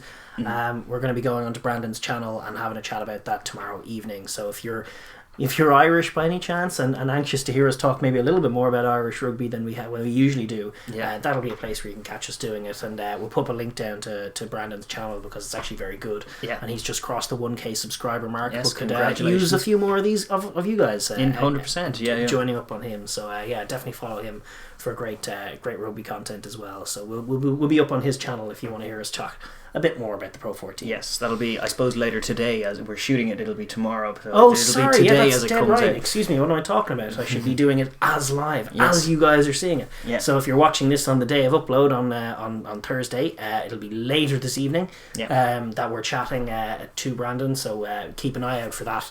And if you want to have any questions for us as well, you can pop onto that as well. So looking forward to it. Yeah, 100%, me too. And then we will pivot on as well because the Premiership as well, the other aspect of this European domestic rugby or European club rugby as it is, Sale, they managed to hold on to a very narrow home victory over Exeter. Despite Exeter having a man advantage for most of the game, Sale had the man advantage, but they managed to make it scrappy. But they did manage to get that victory, which is key. And its momentum's not really with the Chiefs at the moment in this tournament. No, they're losing some games. I mean, to be honest with you, they looked a better side than Sale. If the man advantage really told, I thought they were. I didn't think they were in too dire straits, and I actually thought Sale. All told, weren't great. They weren't able to take tries. They Exeter were in the game the whole time. They were lucky in the end to get out of there with a win. They did seem to react very well to it. Sanderson and the boys were going mental, going, "Yeah, we got the win." But I was cocking a skeptical eye in their direction. And I think the manner of the win, and they had been shipping a bit of kind of position up at the top to Quins with their momentum in recent weeks as well. So. Yeah, the Sale challenge will definitely need to be reinvigorated. It is still a big win. It's one that can spark them when you get a win over the defending champions. That's always a good one. But speaking of Quins themselves as well, they lost away to Newcastle up in the north. Their momentum stalled. Scuppers that momentum a little bit, and it all comes up Bristol this weekend. It does. Despite Sale getting that win. They weren't great, and Bristol got a win over Leicester, a solid win over Leicester, and opened up a nice lead at the top, even without the likes of Sheedy. And Randall as well, who's been injured as well. Randall, so their halfback pairing is missing, and Malins as well, their fullback. So they're missing a few guys. And Radradra, I think, Sinclair is still out. Yeah, a lot of guys to be missing, and a lot of good things to be still winning games despite that. Absolutely. So Bristol definitely the side with the most momentum, and Pat Lamb's side building nicely, playing class rugby and atop the league with a 6-point margin. That's a much prettier picture than Exeter winning every game. You won't get an argument from me on that one. Indeed. It's true, you know. With that we will move on to the club rugby in other parts of the world, because there is club rugby going on in other parts of the world. We had the top league continuing in Japan. Bowden Barrett's, what are they called? The Suntory, they're atop their conference with 2 bonus points with 2 bonus point wins from 2, I should say. They boast quite a nice backline to partner with Bowden Barrett. You have the likes of Samu Karevi, Tavita Lee, Ryoto Nakamura as well. All of them kind of running lines off Bowden Barrett. You can see why they're winning games. Yeah, it's a pretty sexy picture. They've got there's all sorts of class teams. The Panasonic Wild Knights seem to be the big dogs out in Japan who usually win things. They got like Inagaki, the Japanese loosehead, in there. George Cruz, Hadley big, Parks. hefty. Parks. So decent showing from them. TJ Perinaro was one of the stories of the week as well, with a couple of tries. Nice. For his side, just to depress any Hurricanes fans. Yeah, I feel like the Hurricanes could really he might complete their picture, but sure, listen, and sure, look, he's out doing it in Japan, which we can have no problem with as well. No. It's early season, still a lot of mad goings on, as it were. It's still this massive round robin 16 competition, all to qualify for a 20-team postseason, I believe it is, with 4 teams from the second division coming up. All kinds of crazy permutations going on. There's a lot of rugby to be played between now and the end of it, but early goings are good for Bowden Barrett's Suntory team, and then the Wild Knights and a few other teams always up and down. It's still very much open, still very much full of class rugby that I can't really see. So I'm having just to read headlines on it, unfortunately. I have to seek it out, make an effort to try and find some. But class players playing class footy, and that league is ongoing. I think when we get to the postseason, I'm going to make a definite effort to watch some of it. If I can. 100%, and we'll keep you posted on it. And then swiveling up to South Africa as well, where it's not Super Rugby as illustrated. It's the Franchise Cup, which is basically pre-season for the Rainbow Cup that they hope will be going ahead. But the first weekend of fixtures got underway. We had a bit of a ding-dong battle at altitude at the Lions, coming out just ahead of the ever unlucky Pumas, 32-28. Very close game in that one. And then another humdinger. Stormers losing at home by a point to the Cheetahs, 34-33. Whoa, what a game. It's all moot now, Cheetahs. You're doing pre-season for a competition you won't be playing in. Indeed. But I don't mind the format of the tournament. Unfortunately, these elephants who've been brought in had to get slaughtered by the Bulls. 87 points to 10. 87. Is that the highest score racked up this weekend? Probably this season. Yeah, it's a lot to be conceding. The Elephants, as we suspected, probably going to struggle. The Elephants are in the competition so that they can have an even number of fixtures, so nobody has to have a bye week, so they can do what they are doing, which makes sense, which is playing it over 9 days. So they have a game week and then a 9-day break and then another game week. So next game week is going to be Tuesday and Wednesday, which is good. It's like the constant gripe we had with others is like, why is the very important Curry Cup game clashing with the very important Six Nations game? I don't like all that. Silly things that they were doing. I think the more spread out games are in that regard, the better. But I understand why they're doing it as well, and that's parochial. But I like the Tuesday Wednesday is good for us to get a chance to watch some 100%. Games in the week. Just to wrap up the fixtures as well, the Sharks got off to a winning start, 35-10 at home against the Griquas as well, which is about standard fare. It's a curiosity of a cup. I think they've all acknowledged that it's pre-season, really and truly. It's the Franchise Cup doesn't mean much, and these teams have all just finished a season where it was decided fairly climactically and concretely that the Bulls are the best side. But now they're just prepping for what is an exciting future for them, and touch wood that the Rainbow Cup goes ahead. And even failing that, the Pro 16 going forward, it's nice to keep abreast of what the South Africans are doing.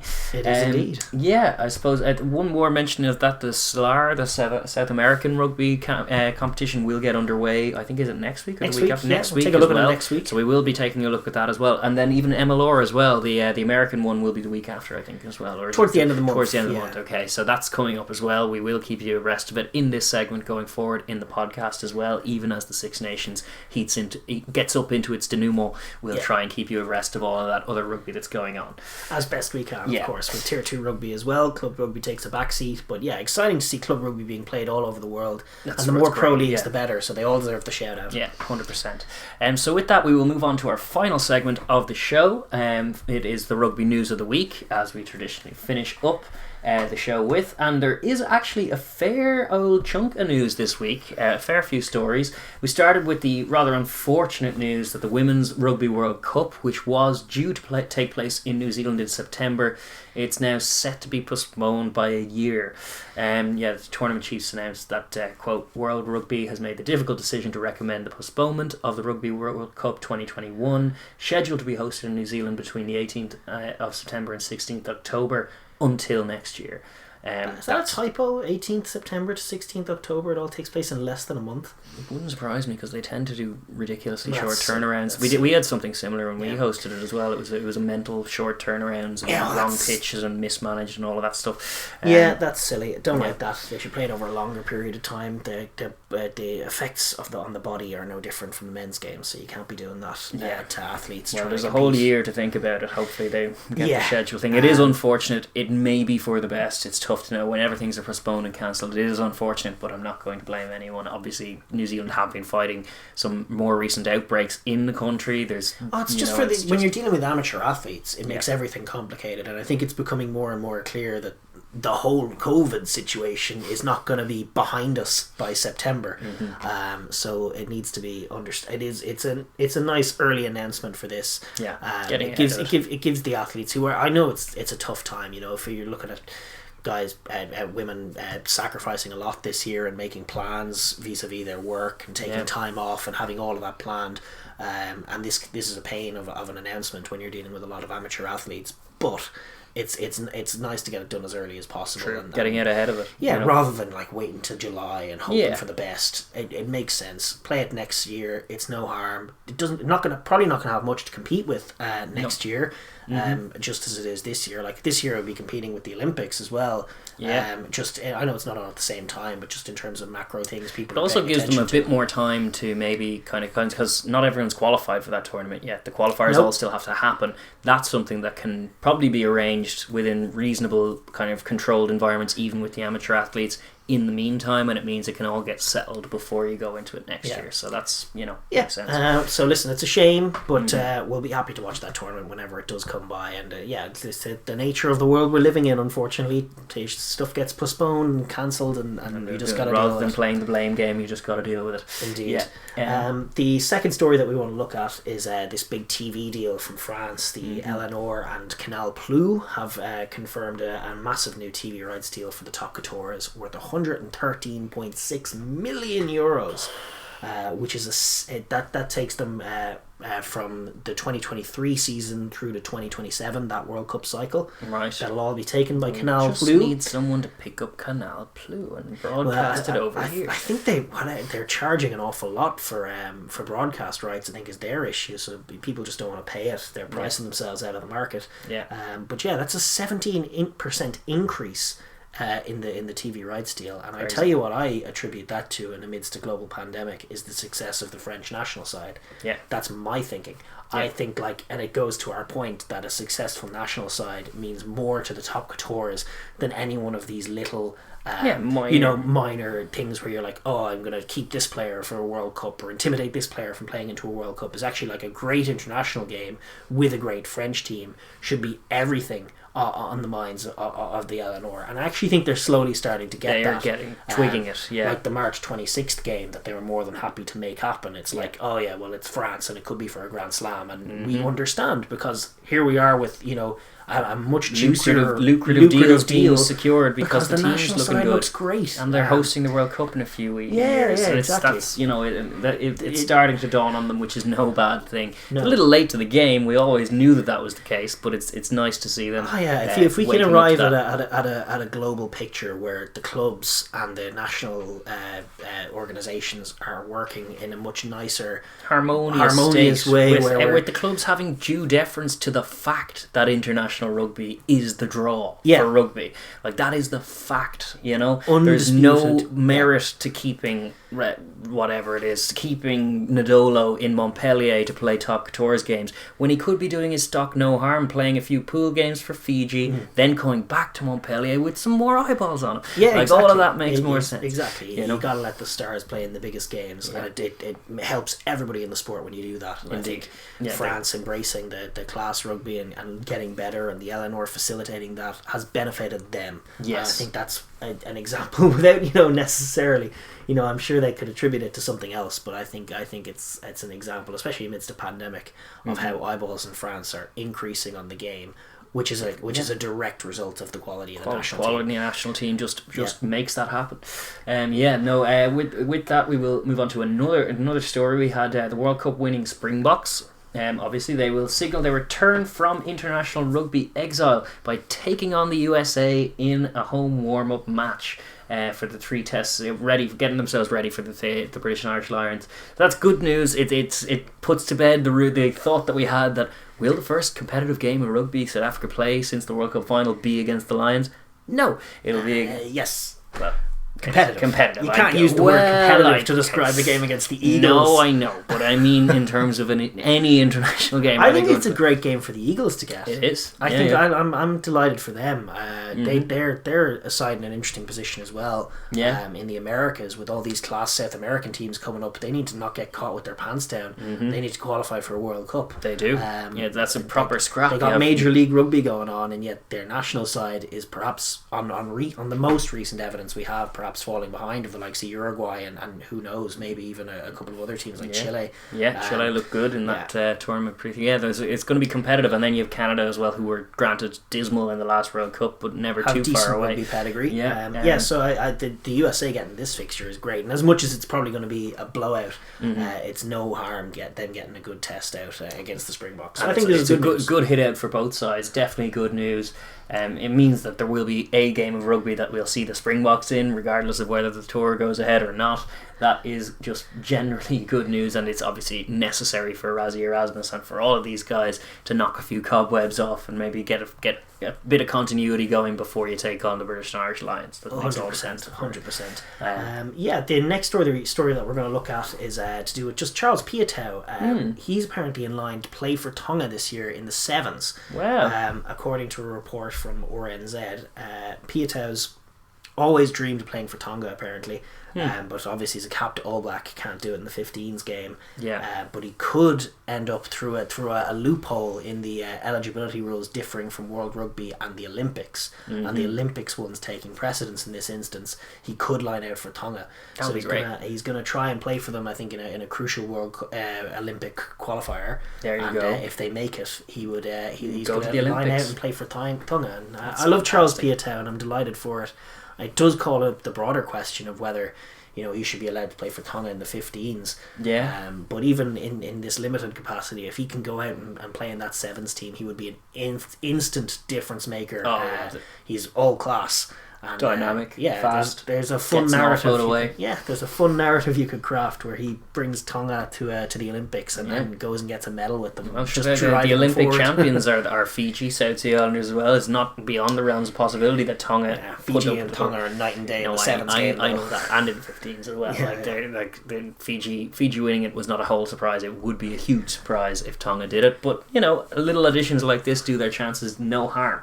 So that is a bit of positive news. It does throw in that eligibility thing. Like with a lot of players qualifying in residency rule now, it seems silly that guys who are actually once you're capped for one team, you can't be capped for another team. That is the current status quo. The famous example of we were the beneficiaries because he had a long and storied career at Leinster, but it's like the fact that he one cap, one tour did for him, and that was his whole contribution to international rugby. And now you see James Lowe with more caps than Isa Nasiwa now, and you're like, well, it's a bit weird. It is. I understand the argument for it. So big teams can't poach players from small teams, which makes a world of sense. Like you get a class Fijian player, and then you can't have the All Blacks knocking on his door after a great World Cup show and go, "You want to be an All Black?" I get that. Get out of here! Indeed. Stop doing that. But I mean, for a guy like Piutau who played for the All Blacks and just wants to play for Tonga more than anything, I just think it's sad that we don't get to see him do that, because he's not playing Test rugby. He is, as Tongan as he is a Kiwi. So why not, let him play for Tonga? What's the downside? I don't know. I don't see one. I don't see, certainly in that instance, a case by case one like that. Maybe Piutau would be so good for Tonga. The All Blacks can't. He'd be everything. Like some kind of lateral kind of thinking with it, where you can have the All Blacks or Australia can't just raid and plunder, and Japan to throw that in, and plunder all the resources of the South Sea Islands and just steal people away, even just to give them a cap. A really cynical cap with no intention of them being part of the setup going forward, which has happened to many a career. Scrubbing that out in the rules and going like they can repatriate to the islands to their tier 2 sides if they want to, but no, not conversely. If they've had a couple of Fiji caps, they can't be an All Black. Not the other, and why? Because screw you, that's why. I know what you're up to. Something needs to slant in favour of the islands. It can't just all tip away from them. Yes it can. Yeah, indeed. Well, anyway, it's good to see that he might get to represent Tonga one way or another in the sevens, which I think could just be a great personal milestone for one of the great club footy players in Europe over the last number of years. Very much so. The next bit of news that we have actually concerns Manu Tuolangi, and this is just a tidbit I threw in there because it's a fun story. He's recovering from his Achilles injury, an injury to his Achilles, and Alex Sanderson, who is in charge of Sale now, is talking about him, and he was saying that he's actually taken up salsa dancing as part of his recovery. And this is I just threw this in as a tidbit because it seems like just a tidbit, But I just remember Brian O'Driscoll and Shane Horgan for Ireland way back in the day taking up ballet and taking up a few different types of dance. Yeah. And then how they looked on the pitch after that happened in terms of just minding their feet and being really aware of where they were.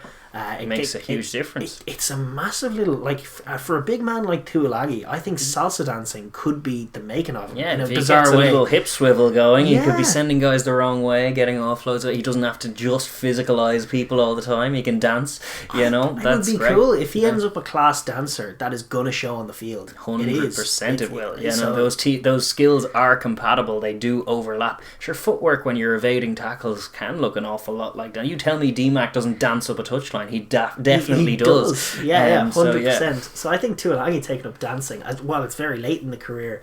You know, if he ends up taking to it, it could be an absolute string to his bow in offense. 100%. Again, you talk about a guy who's already tough to mark. Yeah, it could be huge. Sure. He'd be great value on the pitch, and then probably great value in the dressing room after a big win. You know. Yeah, totally. Breaking it down. Break out the salsa. Tuilagi's supposed to be back in May, so there's time for him. Recovery. There's time for him, and I think he has enough pedigree to just be in the Lions tour. Yeah, well, he's genuinely. So the other centres aren't good enough. Nobody has good enough centres. Ireland, Wales, Scotland. Not to justify not picking Tuilagi. No, it would be silly even without any rugby at all. Sure, the South Africans will be coming in a bit cold as well. And you want your big game players in there, and Tuilagi's definitely one of them. 100%. I suppose we'll move on from that as well.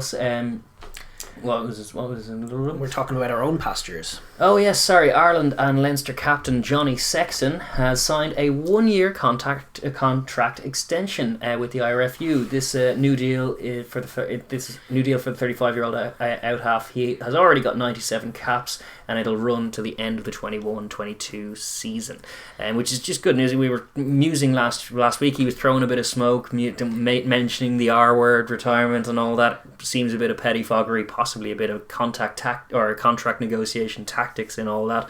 But the net result is that he is signed on for another year. It doesn't run to the next World Cup. Probably right and proper that doesn't. No, a year extension makes a lot of sense. Yeah. It's very much a case of let's get a lay of the land and decide in a year whether we need him for the World Cup or not, because it's hard to tell at the moment. It is. You know, a week ago you might have been thinking, gee, especially like after the Wales game, you might have been thinking, gee whiz, like he's not the same man. He doesn't look himself. But you know what a difference a week makes. He comes out and plays against Italy, who are granted are, you know, as traffic coney as Test rugby gets. Indeed.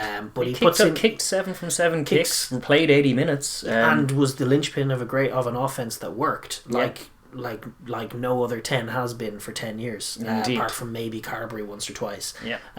Like Sexton still very much the best 10 in the country and looked every inch of it last week, and now that he signed the contract, I'm happy about it. Yeah, me too. I think I would have been ashamed to see him. I think his fans. I think his nous is important, and I think he's going to need to chaperone some of these guys. Carberry made his return for Munster at the weekend. Hopefully he keeps his fitness long enough to put a bit of form together, and then he gets himself back in the reckoning. But between Carberry and then the young Ross Byrne, Harry Byrne, even Jack Carty out wide thing, you have young Ben Healy. You have a lot of guys who are. You didn't mention Billy Burns.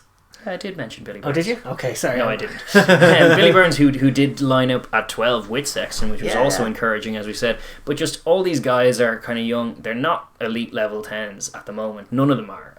They just aren't. They're club level 10s at best, a lot of them, and you'll need a guy like Johnny Sexton to kind of guide them through it, and then maybe the answer is to play 2 of them rather than put a lot of responsibility on one of them. Sexton in the 23 in some capacity, maybe as a bailout option. Maybe. Yeah, it could be any one of those things, or he could get injured and it could be a year too soon for him. But from a personal capacity, I'm delighted to see it now that it's signed, and I would love the opportunity as a Leinster season ticket holder and fan to see him again. To see him off, to see him whatever about his Ireland form, which to be fair has been unreal as well. You know, 2018 Player of the Year, 6 Nations titles, I think 3 Six Nations titles, Grand Slam, whatever about all that, and the Lions as well. A successful tour in 2013 where he's the starting 10 and drawn series against the All Blacks. That's a great track record.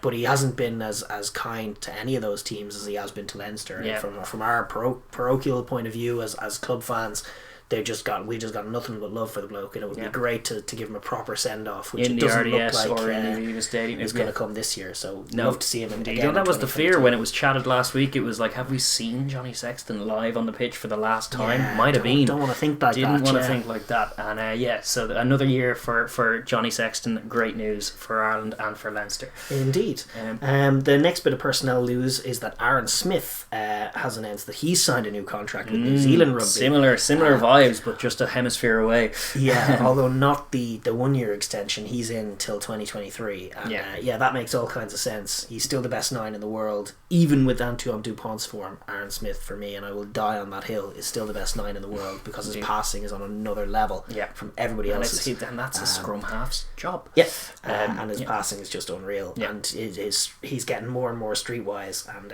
Highlanders and Manawatu Provincial Union is where he's based at the moment, and those fans, especially Highlanders fans as well, are just going to be buzzing. You'd like to be able to see him week in, week out. He is just one of those generational quality players. He's world class. Yeah, and no question going to be a part of the Ian Foster's plans ahead of the next World Cup, so no surprises there. 100%.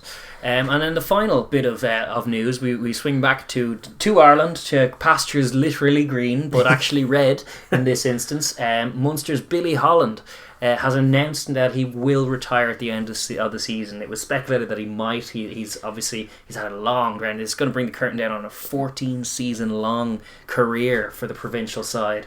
Last week Holland became Munster's second most cap player of all time, making his 241st appearance in the win they had against Cardiff Blues in the Pro 14. And he's an absolute stalwart warrior, and he's really been good value this year because they lost RG Snyman in the first game of the season, first game back from COVID. They lost their big marquee World Cup winning signing, and they've had to lean on the experience of guys like Billy Holland. You have to respect a guy who just, like, without being the high quality, like test quality, or really even like a standout club quality player, no disrespect of course, but you have to love a guy who just goes out and does his job to the best of his ability for 14 years, playing game after game after game, offering himself in one of the more attritional positions in the whole game. Yeah, just living and dying for Munster rugby, and playing against guys who are physical freaks and winning games and getting the edge in battles and guiding young talented guys and showing them the right direction. Being a leader, as he is, and they speak very highly of him, and they're I have a lot of time for those kind of veteran guys, and Billy Holland is sure is one, and he's had an absolutely storied career, and to end it on his own terms is fantastic. And I'm not hoping for it because I'm not a Munster fan, but from their perspective, you'd hope to see him off with a bit of silverware because they haven't had much in a long time. Yeah, it would be nice for him to maybe the Pro 14. It's definitely in still within the realms of possibility. They're still in both the European competition and Pro 14, so a lot of rugby still to be played for Billy Holland. Hopefully, ideally, between here and the end of the season. But just a tip of the hat to him. He's absolutely a stalwart and a quintessential clubman, quintessential Munster man, and I'm sure all the Munster fans and the Munster faithful will share those sentiments as well. Fair play to a legend of the game. Absolutely, and that seems like a nice note to on which to end the show. Absolutely. We've gone on again, but it is a gap week, so we tried to touch on everything. Obviously, as things go on, shy of making 5-hour pods, we're not going to be able to do too much detail on a lot of the club footy. It's going to be test focused. We're going to give tier 2 sides their due diligence, is that right? Or due diligence. Due diligence. Did I say due diligence? I don't know what I'm talking about.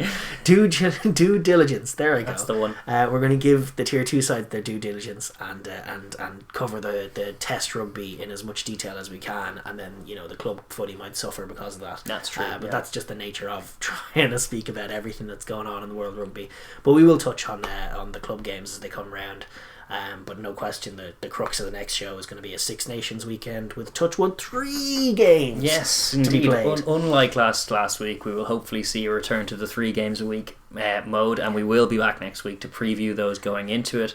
As is always the case, if you enjoy the content, please do like and subscribe down below, share with your rugby loving friends, and drop a comment down below as well. Any points you have, any kind of corrections, any thoughts you have on anything we said, please do let us know in the comments below, because we do enjoy a good level of rugby discourse going on from all fans from across the world as well. We keep it nice and civil, but it's nice to see Welsh people teasing Kiwi people, teasing English people, all that kind of stuff. It's just good stuff, and it's what the game should be about from a fan's point of view and from a fan's podcast point of view.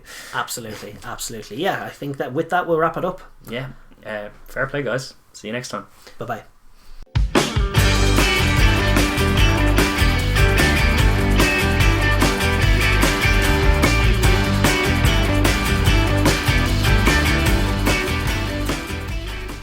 All right, the darts. Really have to get this one right. It's been a while. No, it's left. It's left. And After saying it had to go right, it did have to go right. Hey, You clip the top of it. When do I get to do one of those animations? you're not in frame because you didn't hit it. Yeah, that's fair.